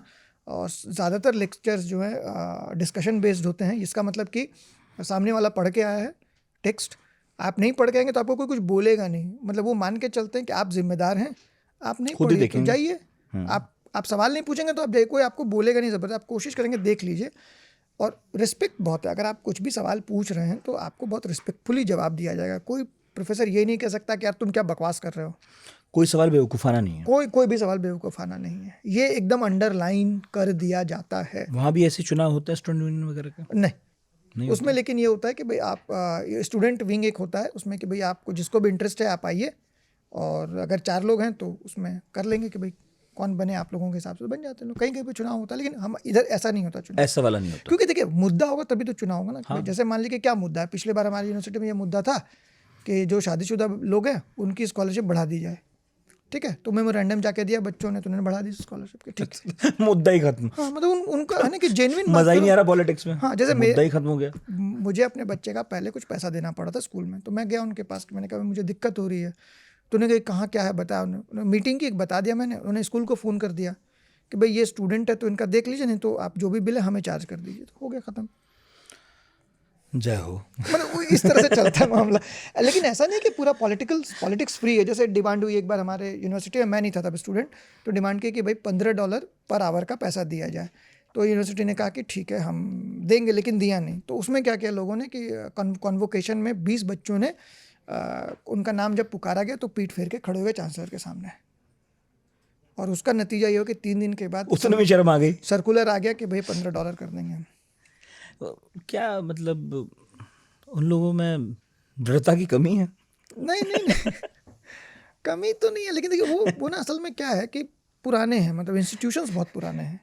मतलब मेरी ही यूनिवर्सिटी करीब 150-200 साल पुरानी है, और मेरी यूनिवर्सिटी में 22 नोबेल लॉरेट हैं आए हाय, अलग अलग विषयों में। जैसे अभी हमारे डिपार्टमेंट, मेरे नहीं, अंग्रेजी के डिपार्टमेंट में 2 पुलित्जर प्राइज़ विनर हैं। इस साल पुलित्जर मिला पोइट्री के लिए हमारी यूनिवर्सिटी के एक प्रोफेसर को। तो वो अपनी रेपुटेशन के लेके बड़ा वो रहते हैं। नहीं तो वहाँ फीस नहीं लगती? लगती है फीस, बिल्कुल लगती है। महंगा है, सस्ता है? नहीं, मतलब हमने सुना कि अमेरिका का एजुकेशन सिस्टम तो महंगा है। इसको ऐसे समझिए, भारत जैसे नहीं, इसको ऐसे समझिए कि 5 साल की उम्र से 15 साल की उम्र तक जो एजुकेशन है वो फ्री भी तो है। हमारे यहाँ भी तो है। कहाँ फ्री है? नहीं है ना। हमने प्राथमिक शिक्षा फ्री की है। नहीं, बिल्कुल फ्री नहीं है। सरकारी स्कूल, आप उस सरकारी स्कूल का स्टैंडर्ड देख लीजिए, वो अलग बात। सारा खेल तो वही है ना, वहाँ पे अगर फंसता है ना। नहीं ठीक है, उनका बहुत क्लियर कट है कि हम 5 से 15 साल तक के बच्चों को अच्छी शिक्षा देंगे और फ्री देंगे, उसके बाद हम पैसा लेंगे 4 साल वो भी। अच्छा, ग्रेजुएशन, अच्छा, PhD में अच्छी यूनिवर्सिटी पैसा नहीं लेती है। अच्छा, मतलब वो कोई छोटी यूनिवर्सिटी को वो पैसा मांगेगी, लेकिन अच्छी यूनिवर्सिटी पैसा नहीं लेती है। ठीक। तो जल्दी कुछ सवाल ले लूँ? हाँ। कल ऐलान किया था आप आएंगे, तो कुछ सवाल आ गए मेरे पास। बिहार मुजफ्फरपुर गौतम कुमार का सवाल है कि वैसे तो सवाल ये है जिसके बारे में आपने थोड़ा जवाब दिया, एक सवाल इसमें जुड़ा है। JNU के बारे में सामान्य सी धारणा है कि वहाँ राष्ट्र विरोधी गतिविधियाँ होती रहती हैं, भले ही छोटे पैमाने पर हों, बड़े पर हों, जो भी हों। तो बहुत सारी वीडियो न्यूज़ चैनल्स वगैरह पर देखे उन्होंने, तो सवाल तो ये है कि उसमें कितनी सच्चाई है। तो झूठ है सब। ठीक है, ओके, जैसे नहीं मैं ये बार क्लियरफाई करना बोल दीजिए, इसलिए इसके आगे होता है हाँ। कि ये जो पूरा का पूरा था ना कि हम लेके रहेंगे कश्मीर आज़ादी वाला, ऐसे नारे तो बहुत कॉमन थे। और जो इस बार का जो नारा जो जिसपे कन्हैया वाला बवाल हुआ था, उसमें आज तक ये नहीं पता चला कि वो नारे लगाए किसने थे, क्योंकि वो नारे पुलिस भी नहीं पता लगा पा रही। हाँ, तो वो नारे लगाने वाले मास्क थे, तो किसी को नहीं पता नारे किसने लगाए थे। तो इस तरह के नारे पहले कभी नहीं लगे थे। कश्मीर पर सेमिनार और कश्मीर को लेकर बैठकें पहले भी होती थी कैंपस में, और उसमें कई लोग ऐसे थे जो कहते थे कि कश्मीर अगर अलग होना चाहे तो उसको अलग किया जाए, ये बात लोग कहते थे। लेकिन ये इंटेलेक्चुअल डिस्कोर्स था जो कि मान के चलते थे कि ये डिस्कोर्स जो है आम लोगों को हमको पहले एजुकेट करना पड़ेगा, तब वो इस बात को समझेंगे, विच इज अ फेयर लेकिन पॉइंट। एक विचार तो है ही, और ये विचार कब नहीं रहा, मैं वही कह रहा हूँ। मतलब 47 में भी था ये विचार, तो कि वहाँ कुछ लोग ऐसे हैं जो कह रहे हैं हमें अलग कर दीजिए, कुछ कह रहे हैं कि हमें भारत के साथ रहना है, कुछ आपके परिवार में जो लोग ये सवाल करते हैं, आप एक संयुक्त परिवार में रहते हैं, तो कोई ना कोई तो कहता है ना कुछ ऐसी अल्टर सी बात। हाँ, मतलब वहाँ पर कह देने का मतलब ये नहीं है कि थोप दिया कि मान लो भाई, ऐसा नहीं। तो आप उस बच्चे को घर से थोड़ी निकाल। ये यूनिवर्सिटी शब्द जो है, ऐसे बीच में पूछ रहा हूँ, ये कहाँ से आया होगा? यूनिवर्सिटी, विश्वविद्यालय, मुझे नहीं पता यार। मतलब नहीं, तो इतना पढ़ा आपने कुछ तो मैं तो इसको बड़ा मिला कहीं विश्वविद्यालय को ऐसा, मतलब मैं तो विश्वविद्यालय का कोई मतलब ही मैं नहीं मानता हूँ। मतलब ये देखो, एक तरह की शिक्षा भी एक तरह का फ्रॉड है बॉस, है ना। और ये मैं नहीं कह रहा हूँ, ये लोगों ने कहा है कि पढ़ने को जैसे आपने रोजगार से जोड़ दे के, ये जैसे MBA है ना, तो एक बात बताइए, जब MBA का कोर्स नहीं था तो क्या बिजनेस नहीं चल रहा था? अच्छे चल रहे थे। तो MBA का कोर्स क्यों आया? MBA का कोर्स इसलिए आया कि भाई बिजनेस, भाई क्या हुआ कि ग्रेजुएशन कर लिया तो ज़्यादा लोग हो गए। पहले आपको 70s तक MA कर लेते थे तो प्रोफेसर बन जाते थे, ठीक है। 80s में क्या हुआ कि MA के बाद भाई प्रोफेसर बहुत ज़्यादा MA हो गए, तो उन्होंने कहा नहीं PhD करने दो, तो भाई 4 साल और गैप, साल भी तो बढ़ा दिए, कभी इतने साल की MA, कभी इतने साल का BA। वो ये पूरा का पूरा ये कैपिटलिस्ट या जो भी कह लीजिए, वो मैनेज ऐसे ही हो रहा है, दुनिया से मैनेज हो रही है, इसको ऐसे भी देख सकते हैं। तो एजुकेट होना, लिखने और पढ़ने के संदर्भ में ये भी एक बहुत बड़ा प्रपंच है, क्योंकि ज्ञानी वही नहीं होता जिसको लिखना और पढ़ना आता है। बिना लिखे पढ़े भी ज्ञानी हुए हैं इस दुनिया में और इस देश में, है ना। मतलब श्रुति परंपरा में भी ज्ञानी लोग हुए ना। शंकर जी को कोई लिखना तो नहीं आता था ना भाई, शास्त्रार्थ करते थे ना। तो ये जो पढ़ने का तो पूरा जो प्रपंच है, लिखने और पढ़ने का तो 14th सेंचुरी में गुटनबर्ग के बाद ही है ना। उसके पहले तो लोग हाथ से लिखते थे, छपना शुरू हुआ तो मैसिव हो गया। तो भाई मतलब ये भी एक लाइन ऑफ थॉट चलती है। हाँ, पर हम खुलेंगे नहीं इसमें। हाँ, नहीं, मैं इसलिए कहना चाह रहा हूँ है अच्छा बहुत इस पर तो सच में ओरल लिटरेचर को पूरा का पूरा इस छपाई ने बर्बाद कर दिया है। ओरल लिटरेचर पे कोई काम मतलब, अरे उसे दोयम दर्जे का माना जाने लगा अब तो, कि वो तो पता नहीं कौन लोग थे जंगली। गेटिंग माय इवेंट ना, मतलब मैं किस वेक्टर में जा रहा हूँ वो समझ रहे हो ना। तो वो पूरा का पूरा है उस पे। और इसी से जुड़ा कहा उन्होंने कि सारे देश में वामपंथ खत्म हो रहा है। यहाँ की जलवायु में ऐसा क्या है कि वामपंथ अभी भी हरित है, जबकि स्टूडेंट कॉम्पिटिटिव एग्जाम से जाते हैं, अलग अलग पृष्ठभूमि से जाते हैं, फिर भी वहाँ स्टूडेंट इलेक्शन में वामपंथ की जीत हो जाती है। तो कैसे हो जाता है वहाँ जाके? इस जवाब के लिए तो मेरी किताब पढ़नी पड़ेगी। मैंने जवाब दिया पूरा एक चैप्टर, जिसका नाम है जेएनयू अनंत, जेएनयू कथा अनंता। मतलब इसमें तो पूरा चैप्टर। तो गौतम भाई ये किताब, हाँ, कि भाई जेएनयू में क्यों हो जाते हैं बच्चे वामपंथी, उसका लॉजिकल एक्सप्लेनेशन है उसमें। आशीष अवस्थी ने पूछा था कि विदेशी यूनिवर्सिटीज़ में पढ़ने के लिए भारतीय छात्र अधिक से अधिक अवसर कैसे जुटा सकते हैं? विदेशी यूनिवर्सिटी में एडमिशन पाने के लिए किन महत्वपूर्ण बातों का ध्यान हमें रखना चाहिए, खासकर ह्यूमैनिटीज़ और साहित्य के छात्रों? इसलिए तो अलग से पॉडकास्ट करना पड़ेगा। वो 3 घंटा पॉडकास्ट का लगेगा उसमें करने में। ऐसे नहीं बता सकते इतनी जल्दी, क्योंकि वो इतना सरल नहीं है। सरल भी नहीं है, मतलब थोड़ा सा बताना पड़ेगा। पर आपने महसूस किया होगा वहाँ जाकर कि हमारे यहाँ बिना तैयारी के हम लोग अप्लाई करते हैं तो नहीं होता। मैंने पहली बार विदेशी यूनिवर्सिटी में एप्लीकेशन किया था 2006 में, और 2013 में मेरा सोयास में एडमिशन हो गया था पीएचडी में। मुझे फेलोशिप नहीं मिली थी। उसके बाद भी किसी यूनिवर्सिटी में एडमिशन हुआ था, मुझे स्कॉलरशिप नहीं मिली थी, तो हम जा नहीं पाए। मेरी पत्नी का 3 बार एडमिशन हुआ था और वो फेलोशिप नहीं मिलने की वजह से नहीं जा पाई थी। तो वो मतलब आप देख सकते हैं, तैयारी का विषय तो है। मतलब हाँ, मतलब आपको मेहनत से करना पड़ेगा, और कई बार एडमिशन हो जाएगा, पैसे नहीं मिलेंगे। ये फीस भरने के, जैसे यूरोप में आपकी फीस बहुत ज़्यादा है, स्कॉलरशिप्स कम है। और दूसरा ये कि भाई आपको वर्ल्ड लिटरेचर की समझ होनी चाहिए। एग्जैक्टली अगला सवाल वही है। सूरज वर्मा ने पूछा कि वेस्टर्न लिखा लगे इन्होंने, वेस्टर्न लिटरेचर को अगर पढ़ना हो तो शुरुआत कहाँ से करें? किसी भी भाषा पर अपनी पकड़ मजबूत करनी हो, उस भाषा का साहित्य पढ़ना हो, तो किन बातों का ध्यान रखा जाना चाहिए? यार ध्यान तो मतलब ये तो फिर वो किताबों वाले पॉडकास्ट को भी सुनेंगे तो उसमें पता चल जाएगा। लेकिन मैं वेस्टर्न लिटरेचर क्यों पढ़ना है, ये एक बहुत महत्वपूर्ण सवाल है। कि मैं कहता हूँ कि क्या भारत में लिटरेचर नहीं है पढ़ने के लिए? मान लो पढ़ लिया हो किसी ने, उसके बाद इतना तो आप पढ़ ही नहीं सकते। इंडियन लिटरेचर आप पूरा पढ़ ही नहीं सकते पूरे जीवन में। बांग्ला अलग, मराठी अलग। क्योंकि हम लोग इंडियन लिटरेचर को समझते हैं कि हिंदी का लिटरेचर है। नहीं है, बिल्कुल है ना, बिल्कुल नहीं। हिंदी सबसे नई भाषा है इस देश में। सही है बात, है ना। तो लोग भी हिंदी वाले बुरा मान जाएंगे कि बच्चा है वो। तमिल पुरानी भाषा जो क्लासिक। हमारा तो संस्कृत पे पॉडकास्ट हुआ, संस्कृत के बड़े स्कॉलर थे, उन्होंने इस बात को कहा। वो जर्मनी से पीएचडी वगैरह करके आए तो बोले कि भ्रम है अगर आप संस्कृत पुरानी भाषा है, हिंदी पुरानी भाषा है। बोले बिल्कुल नहीं है, इसी देश में इनसे पुरानी भाषाएं हैं। एलीट की भाषा जरूर है संस्कृत, बनाया गया व्याकरण उसमें। तो वो तो हमने वहाँ समझा था। तो बड़ी हैरानी भी हुई थी। तमिल का लिटरेचर आप पढ़ के देखिए, कुरल वगैरह, क्या कमाल का लिटरेचर। अरे मैं तमिलनाडु गया तो वहाँ पता चला कि उससे भी पुरानी भाषा है, जिसमें वो ताड़पत्र लिखते थे। उसको समझने वाले अभी भी हैं। आप अगर देखेंगे, एक फ्रिट्ज स्टाल करके एक बड़े शिकागो के बड़े अच्छे हिस्टोरियन तो नहीं कहूँगा, एंथ्रोपोलॉजिस्ट हुए। तो वो आए थे करीब मेरे ख्याल से 70s में कभी, तो रॉयल इनफील्ड से घूमते थे। तो उन लोगों ने कर्नाटक में जाके एक पूरा का पूरा रिचुअल रिकॉर्ड किया जो 12 साल पे होता है। तो यजुर्वेद के सारे मंत्रों का उच्चारण होता है। तो जैसे मंत्र ऐसे होगा। तो आप उनका ये कहना है कि इसको लिखोगे कैसे? लिखी नहीं जा सकती, वो श्रुति परंपरा में ही आएंगे। आप मंत्र पढ़िए साहब, ध्वनि है। हाँ, तो आप लिख के दिखाइए ना, लिख के दिखाइए इसको। अब मंत्र में है ना, ओम फट चल रहा है मंत्र इस तरह का लंबा। इससे मुझे याद आया, हमारे स्कूल में जैसे किताब थी सिलेबस की, उसमें एक चैप्टर था।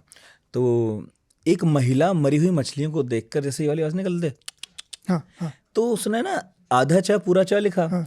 अब मैं पूरे साल सोचता रहा, जब ये चैप्टर पढ़ाएंगे इसे कैसे पढ़ेगा कोई। तो वहाँ ये परंपरा थी कि टीचर बच्चों से पढ़वाते थे। तो हमारे एक समझदार सी लड़की थी, उसे खड़ा किया, बोले पढ़ो। अब मैं एकदम पूरा ध्यान लगा के सोच रहा हूँ ये पढ़ेगी कैसे, चक करके। वो उठी, उसने करके पढ़ दिया। तो अरे ध्वनि लिखने का तरीका। और जो आप अब कह रहे हैं मंत्र से, उससे याद आया कि ये तो केवल सुना जा सकता था, तभी याद रखते हैं। बिल्कुल। तो फिर वो उसमें क्या कि संस्कृत ब्राह्मण वो सब अपनी डिबेट अपने, लेकिन भाई ऐसे भी तो ज्ञान तो ऐसे भी आया ना यार। ज्ञान तो ऐसे ही आ रहा था। तो उसका जवाब क्या है फिर? किसका? वेस्टर्न कल्चर वाले साहित्य का। वेस्टर्न कल्चर में पढ़ना है तो भैया जो बड़े बड़े ऑथर हैं पढ़िए उनको, शेक्सपियर को पढ़ लीजिए। इन्होंने कहा वैसे पढ़ना शुरुआत कहाँ से करें, क्योंकि आपने सही में वो बात कही थी हाँ। कि रैंडम किताब उठा के लोग पढ़ना शुरू करते हैं, फिर कंफ्यूज होते हैं। यार वेस्ट भी बहुत बड़ी एंटिटी है ना। वेस्ट से आप क्या मतलब, आपका यूरोप है, अमेरिका है, वेस्ट क्या है, क्या पढ़ना है ना। साउथ तो है, सबसे पहले अमेरिका में भी। हाँ सबसे पहले तो अगर आप यूरोप को वेस्ट मानते हैं तो सबसे पहले तो यूरोप का इतिहास पढ़ लीजिए। बहुत छोटा सा इतिहास है जिसको माइकल वुड कहते हैं कि द हिस्ट्री ऑफ बार्बरिज्म। तो बर्बर्स रहते थे, है ना, आताताई रहते थे। ये जो वाइकिंग वगैरह क्या थे, जंगली थे हमारे हिसाब से। और हमारे हिसाब से नहीं, हिस्ट्री के हिसाब से यूरोप में कोई सिविलाइजेशन नहीं रही। सिविलाइजेशन कहाँ रही? सिविलाइजेशन रही जिसको हम कहते हैं ग्रीक। तो सिकंदर और ये जो है जहाँ पे प्लेटो एरिस्टोटल हुए, ये यूरोप नहीं है, ये मेडिटेरेनियन है। बिल्कुल ठीक है। और उसके बाद जो सिविलाइजेशन जाता है वो जाता है आपका टर्की में, कॉन्स्टेंटिनोपल में। तो वो भी यूरोप नहीं है, टर्की तो एशिया और तो जूझ ही रहा बेचारा है ना अभी तक। तो सिविलाइजेशन है कहाँ? यूरोप में वेस्टर्न सिविलाइजेशन नहीं है।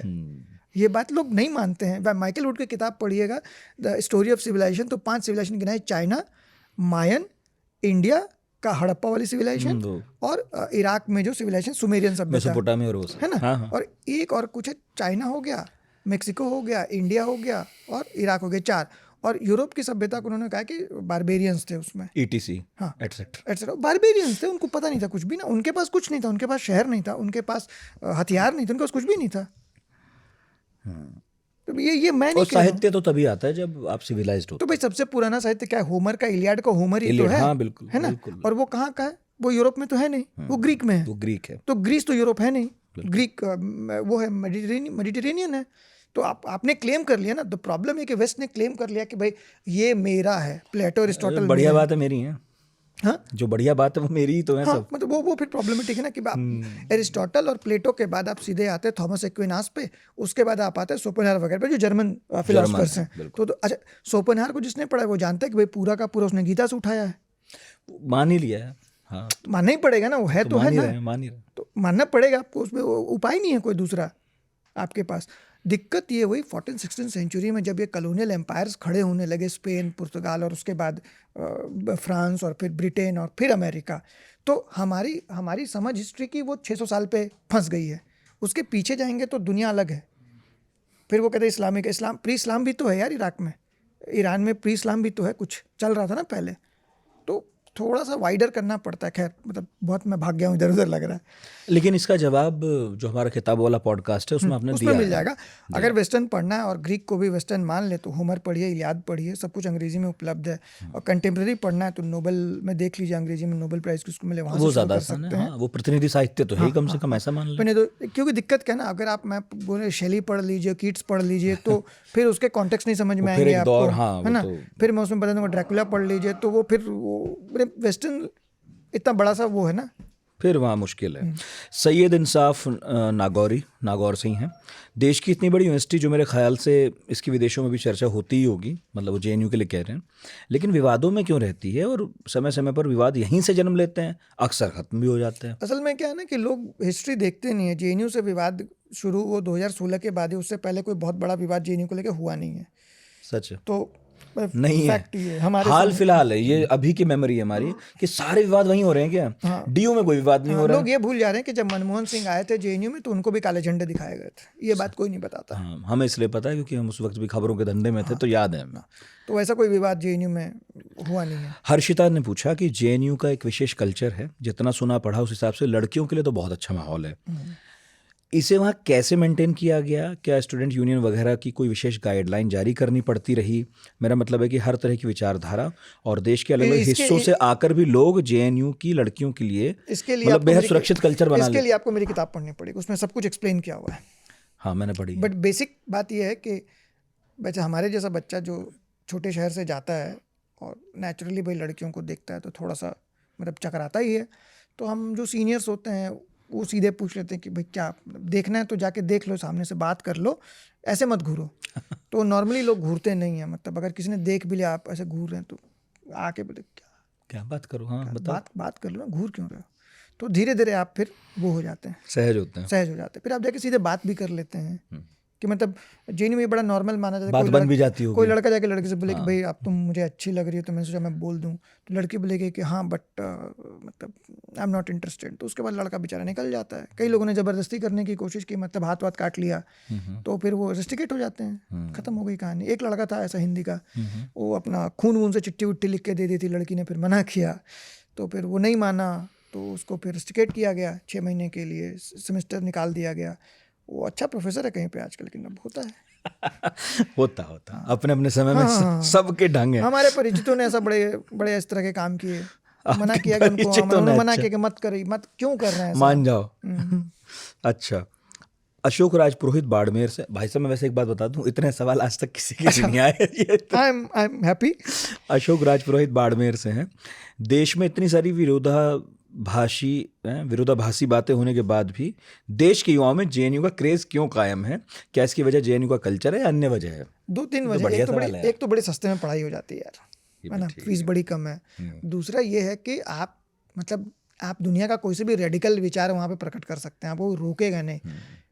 आमतौर पे जो ये माना जाता है ना कि ये जो पूरी तुम मूर्ख हो, तो जैसे मैंने वेस्ट में ये सीखा कि कोई भी विचार मूर्खतापूर्ण, कोई भी सवाल मूर्खतापूर्ण नहीं होता है।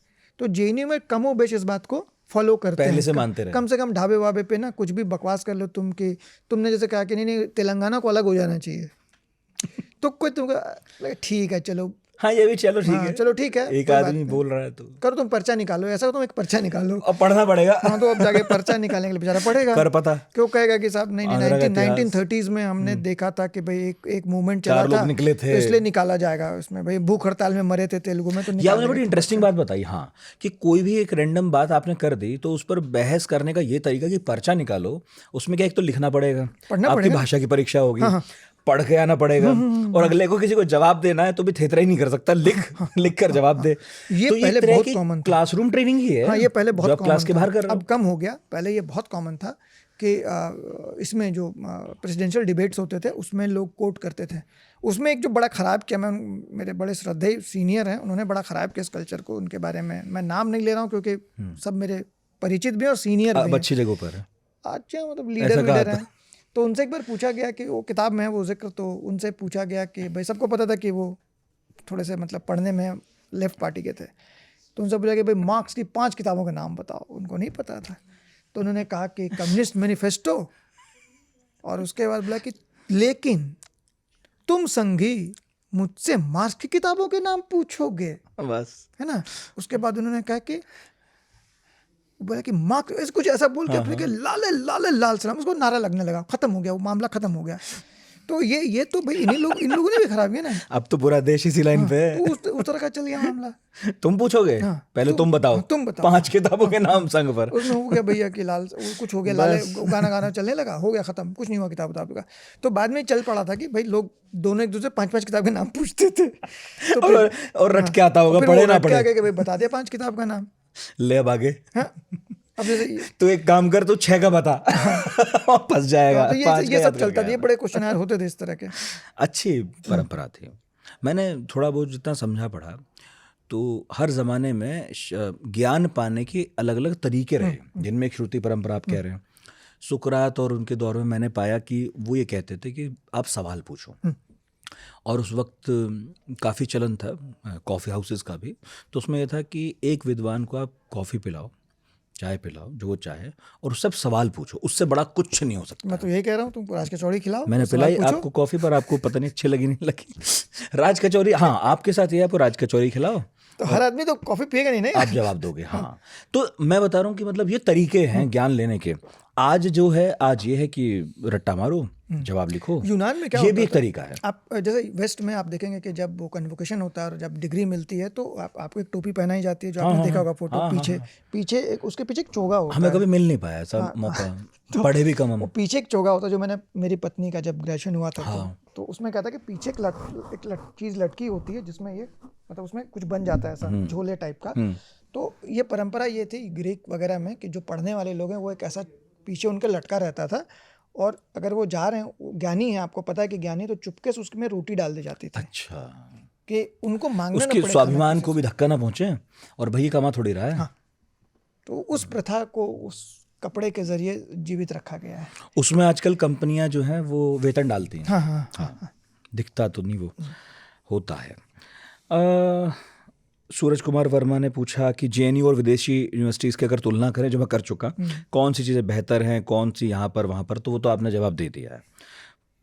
प्रदीप पूछ रहा था वो पेड सब्सक्रिप्शन कब कर रहे हो आप शुरू? अरे पता नहीं कब कर, मैं बस वो करना चाहता हूँ कि ऐसा नहीं कि जेएनयू या खराब है और विदेश में बड़ी अच्छी चीज़ें हैं। दिक्कत एक ये भी है कि जेएनयू या भारत के किसी भी यूनिवर्सिटी में नंबर्स बहुत ज़्यादा हैं स्टूडेंट के, तो अगर आप सवाल पूछना ओपन कर दोगे तो बहुत मुश्किल हो जाएगा पढ़ाना भी।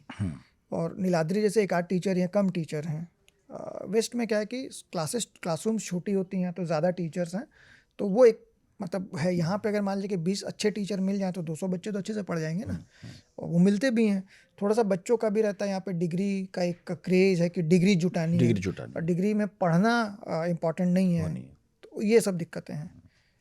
मतलब कि मेरा ऐसा मानस बना है कि टीचर यहाँ भी अच्छे टीचर हो सकते हैं, वहाँ भी। अब तो ये कहना कि अब तो क्या कनेक्टेड है ना इतना ज़्यादा कि किताबें पहले नहीं मिलती थी, है ना, अब वो दिक्कत नहीं अब है। नहीं है वैसे दिक्कत, है ना। हाँ। अब जैसे मुझे मान लीजिए हिंदी की किताबें लेनी है तो मुझे नहीं मिलती वहाँ पे, मुझे यहाँ से लेना पड़ता है ना। लेकिन ऑनलाइन जो मशहूर हो जाती है, ऑनलाइन मिल जाती हैं। एक्सेस करना थोड़ा आसान तो हुआ है। टेक्स्ट जिसको कहते हैं किसी भी विषय का, वो सबको उपलब्ध है। हाँ, वो सबको उपलब्ध है। वो आप अनपैक कैसे करेंगे ये आपका चैलेंज है, उसके लिए आपको टीचर चाहिए। गायत्री स्पिवाक ने एक छोटा सा टेक्स्ट लिखा, can the subaltern speak, 8 page का टेक्स्ट है। उसको अनपैक करने में लोगों को 30 साल लग जाते हैं। अनपैक नहीं हो पा रहा, समझ में नहीं आ रहा। वाह भाई वाह। मुझे उम्मीद है लोग आज भी नोट्स ले रहे होंगे इस पॉडकास्ट के। अक्सर जब भी आपसे बात होती है लोग बाद में बताते हैं हमने नोट्स लिए भाई साहब बाद में। जीशान दानिशी बाराबंकी, मेरे मित्र हैं जो अब MBBS डॉक्टर हैं। एडमिशन के वक्त डोनेशन रेट जो भी था 50 लाख चल रहा था। खूब हाथ पाँव मारने के बाद नेपाल की एक यूनिवर्सिटी से पढ़कर आ गए हैं आधे रेट पर। यहाँ प्रैक्टिस करने के लिए इम्तिहान भी पास कर लिया है। ये डोनेशन के नाम पर सीट के रेट का कोई आपको लगता है अंत कभी होगा? कोई संभावना है ऐसे ही चलेगा? ये तो मतलब मैं इसमें तो मैं कुछ कह नहीं सकता। क्या ही कहूँ, पॉलिसी मेकर भी नहीं हूँ मैं। हाँ, मतलब वहाँ होता है, यहाँ वहाँ क्या है सिस्टम? अमेरिका में इस तरह का सिस्टम नहीं है। मतलब उसमें तो बहुत ही बड़ा कोई $1 मिलियन दे रहा है उसके नाम से। आप मतलब जैसे अंबानी को मन करेगा तो $4-5 मिलियन दे देगा, हार्वर्ड में उनके नाम से एक सीट हो जाएगी। जैसे हार्वर्ड मूर्ति क्लासिकल लाइब्रेरी है, मूर्ति जी ने पैसे दिए और वो बड़ा अच्छा सा काम हो रहा है, बहुत सुंदर काम हो रहा है कि अच्छे टेक्स्ट का ट्रांसलेशन अंग्रेजी में करवा रहे हो, जैसे कि बाबरनामा या उस तरह की चीज़ें। मुझे अब एग्जैक्टली कुरल का मुझे पता है कि ट्रांसलेशन हुआ है, संस्कृत के बहुत सारे टेक्स्ट, रामचरितमानस का पूरा ट्रांसलेशन अंग्रेजी में उस पैसे से हो रहा है। तो आपको ये नहीं कि ऐसे पैसा दे दिया, कुछ यू हैव टू सब्सटेंशिएट कि क्या काम होगा इस पैसे क्या से। काम हो इस पैसे से। तो ऐसे नहीं कि हवा में पैसे दे देंगे आपसे कि तुम कहोगे मैं $3 मिलियन दे रहा हूँ और नितिन ठाकुर चेयर बना दो, वो नहीं बन रहा। कि भाई क्या करना है, क्या काम करना क्या, ये भी बताओ। विशाल श्रीवास्तव का सवाल मिलता जुलता था जेएनयू के बारे में कि वहीं क्यों होते हैं ये सब।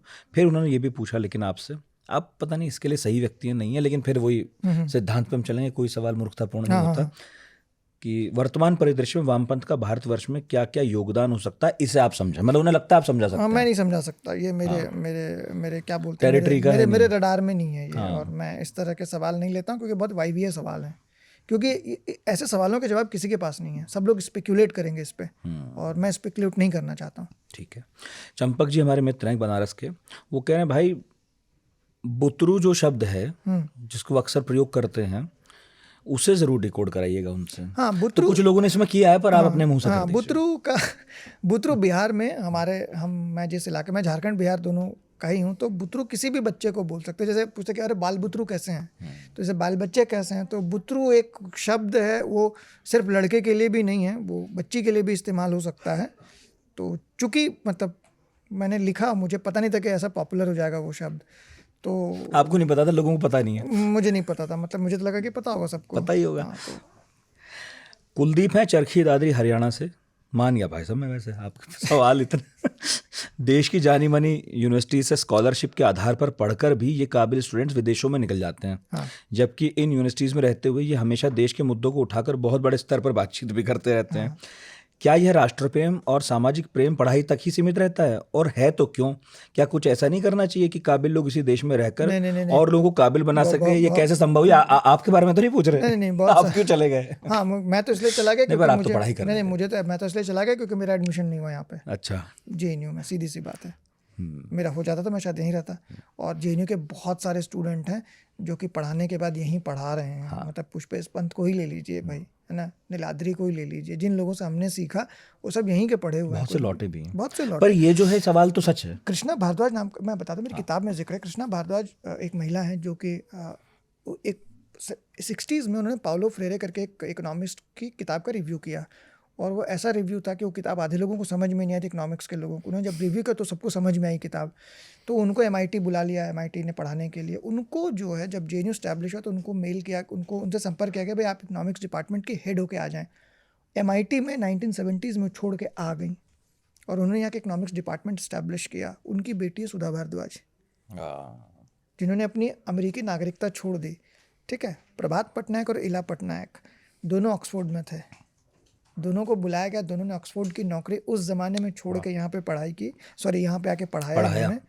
तो आप कैसे कह सकते हैं कि भैया लोग लौटे नहीं या लोगों ने मेहनत नहीं की? लोगों ने अपना जीवन दिया भैया यूनिवर्सिटीज़ के लिए। प्रायोरिटी का मामला है कुलदीप भाई। भाई ज्ञान प्रकाश पेंसिल्वेनिया से पढ़ाने के बाद वो यहाँ आए, दिल्ली में पढ़ाते रहे बहुत लंबे समय तक।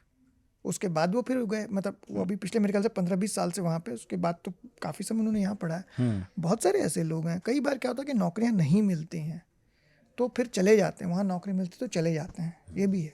वो है, एडमिशन नहीं मिला चले गए, नौकरी नहीं मिला तो चले गए। बिल्कुल। कुछ लोगों ने यहाँ पर कहा है कि हाउस हस्बैंड की डायरी और जेएनयू अनंत, जेएनयू कथा अनंता प्लीज़ ज़रूर खरीदें, सब्सक्राइब करें, ऐसा आह्वान किया है। अरे धन्यवाद। तो आपको उसका विज्ञापन करने की बहुत आवश्यकता पड़ेगी नहीं। शब्बीर जफ़र पूछ रहे थे, स्वतंत्र भारत में केवल एक ही जेएनयू क्यों बन पाया? देश के किसी दूसरे विश्वविद्यालय कैंपस में वैसा मुक्त और विविध वातावरण क्यों नहीं है जो जेएनयू में देखने को मिलता है? हाँ, इसके लिए तो सब लोग जिम्मेदार हैं यार। सिर्फ सरकार कर देगी तो नहीं होगा ना सब जगह। तो अभी देखिए, एक लोग जो भूल जाते हैं कि मनमोहन सिंह के समय में भारत के कई हिस्सों में सेंट्रल यूनिवर्सिटीज़ खुली, जैसे गया में खुली, झारखंड में भी 1-2 खुला। तो वहाँ पे वो माहौल क्यों नहीं बन पाया?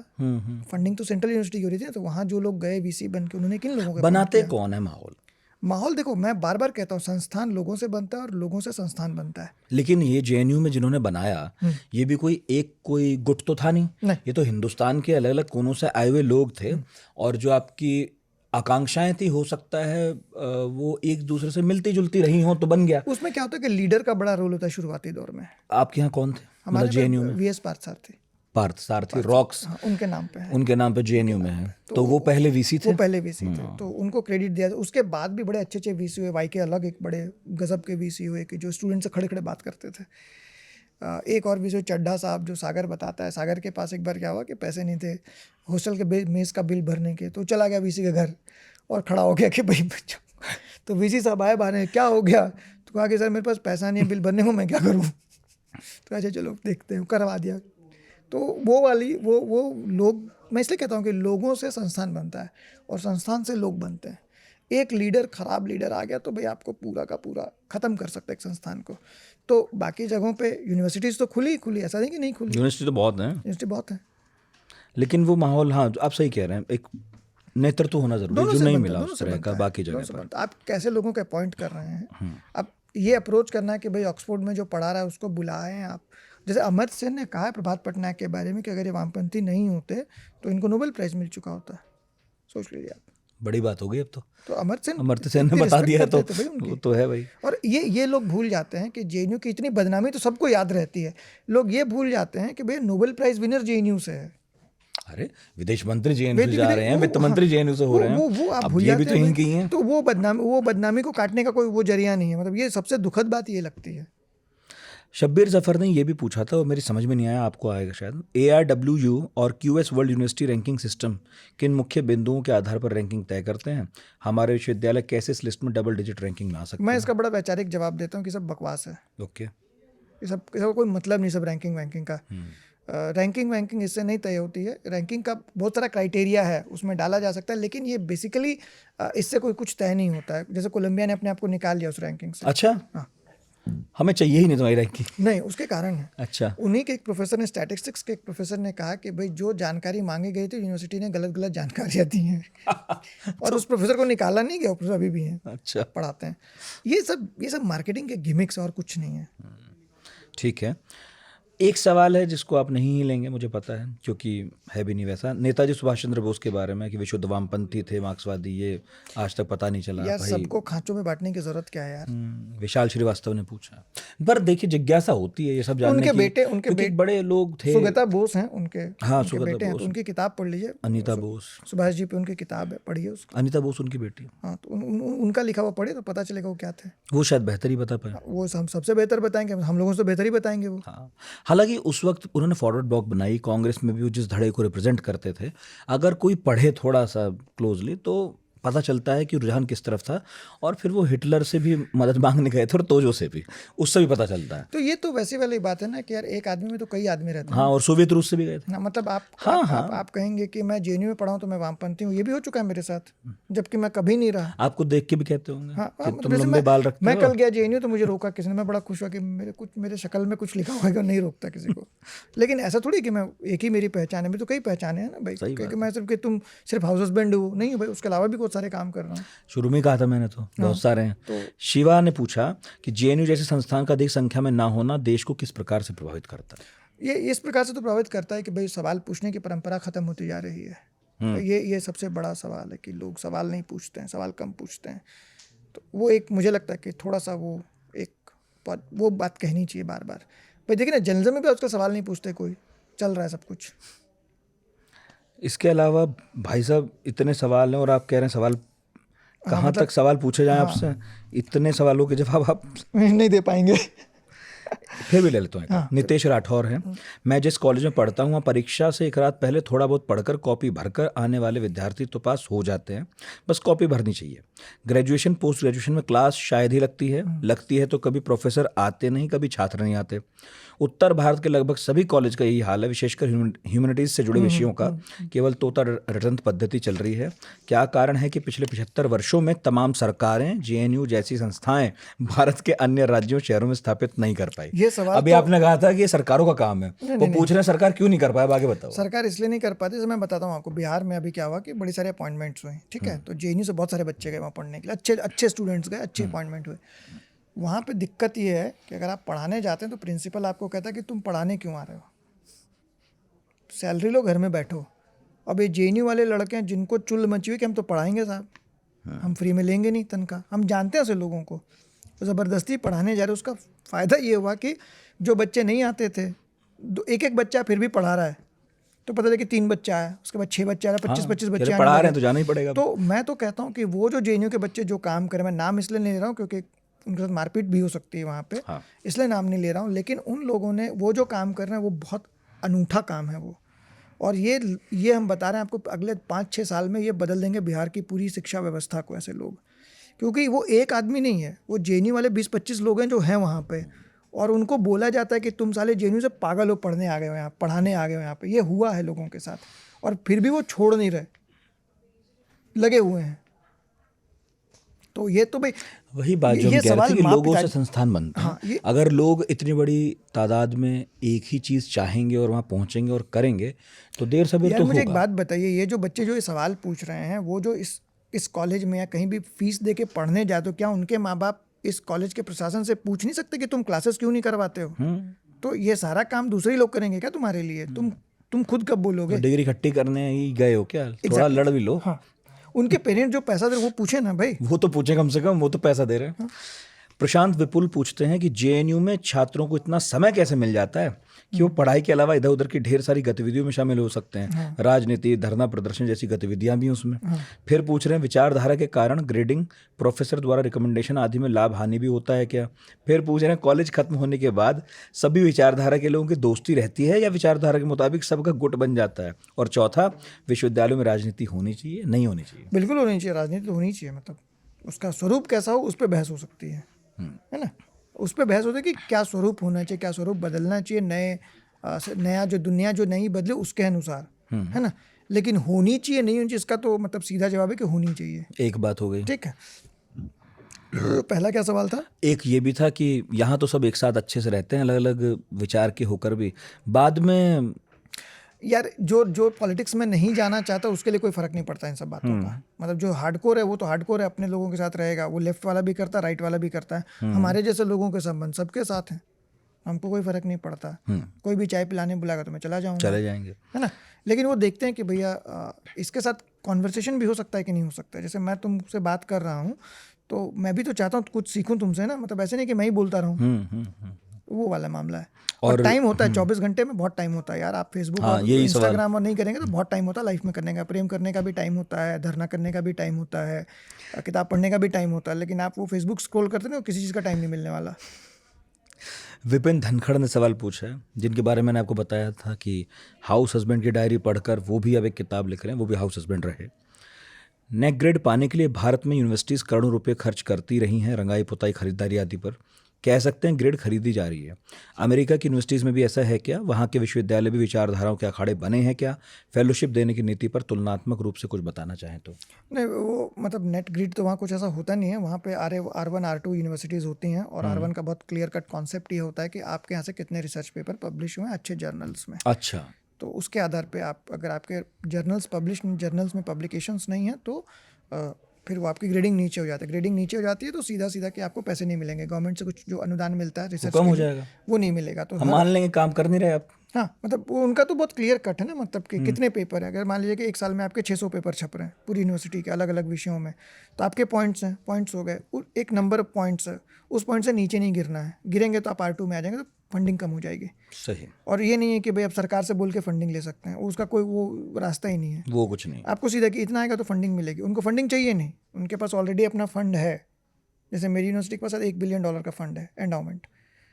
उनके एलुमनाई हैं हज़ारों लोग जो हज़ारों डॉलर देते हैं हर साल। हाँ भाई, 300 साल की पुरानी यूनिवर्सिटी अगर कोई होगी तो उसके तो एंडाउमेंट होगा। अरे तो यहाँ तो लोग अपनी यूनिवर्सिटी में वापस पहुँच जाते ही नहीं फिर नौकरी पाने के बाद, लेकिन वो एक जुड़ाव बना रहता है। आप ये कह रहे हैं। ये भी तो देखो ना कि यहाँ पे यूनिवर्सिटी सिस्टम कितना पुराना, बहुत पुराना है नहीं ना हमारे यहाँ भाई। 100-150 साल पुराना होगी कोई बड़ी यूनिवर्सिटी ना, तो उसमें कितना हो जाएगा। वो 300 साल है। ऑक्सफोर्ड मेरे ख्याल से, हाइडलबर्ग 1400 ईस्वी से चल रहा है। हाँ, तो उसका तो अलग होगा ना भाई, उससे हम तो कंपेयर नहीं करना चाहिए। इसलिए मैं कह रहा हूँ कि ये पूरा का पूरा यूनिवर्सिटी सिस्टम भी एक तरह का प्रपंच है।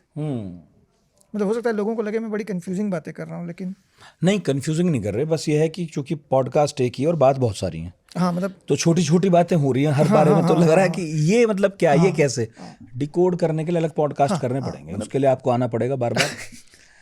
अगली बार मीनाक्षी के साथ बात करनी है मुझे, पक्का है ना? पक्का। तो तब आएगा मजा। वो है कलाकार, तो कलाकारों से हम कम ही बात कर पाए अभी बड़ा कुनितन में, हमें करनी है। बिल्कुल बिल्कुल। वो आजकल कपड़ों से काम कर रही है, तो मजेदार काम है उसका, नया काम है। वही। तो जे सुशील साहब 1.5 घंटे से तो हम बात कर रहे हैं। बहुत बढ़िया। कहीं भी देखिए आप।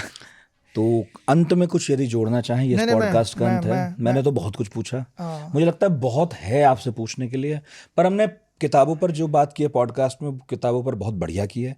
आज तो चूंकि आप हिंदुस्तान आए हुए थे, बहुत सारे लोगों का आग्रह था, तो मैंने सोचा कि JNU को लेकर पूछे। वो बात नहीं हुई थी कभी, और खासकर अभी आप बाहर यूनिवर्सिटी में हैं तो थोड़ा उस बारे में भी बताएं। मैं बस एक बात कहना चाहता कि JNU वाली, मतलब जो मैं बताने में जिस तरह से नहीं बता पा रहा हूँ, लिखने में मैंने बहुत प्यार से लिखा है। तो हाँ, सही। पढ़ने में ज़्यादा मजा आएगा, ऐसा मेरा बहुत सरस भाषा है इसकी, मैंने पढ़ी है। आप एंजॉय करेंगे, पढ़ने में एंजॉय करेंगे। मेरे बोलने में शायद वो एंजॉयमेंट ना हो, क्योंकि मैं तो गुरुजी की तरह नहीं बोल पाता हूँ। तो इसको पढ़ेंगे तो ज़्यादा मज़ा आएगा। और पढ़ के इसमें एक फैक्चुअल मिस्टेक है जो गुरुजी ने ही बताई और भी लोगों ने बताई। क्या नाम है उनका? इला पटनायक। तो उनका नाम शायद उषा पटनायक मैंने लिखा है। अच्छा। प्रभात पटनायक की पत्नी का नाम गलती से। टाइपिंग मिस्टेक है, वो अभी तक ठीक नहीं हो पाई है। अच्छा।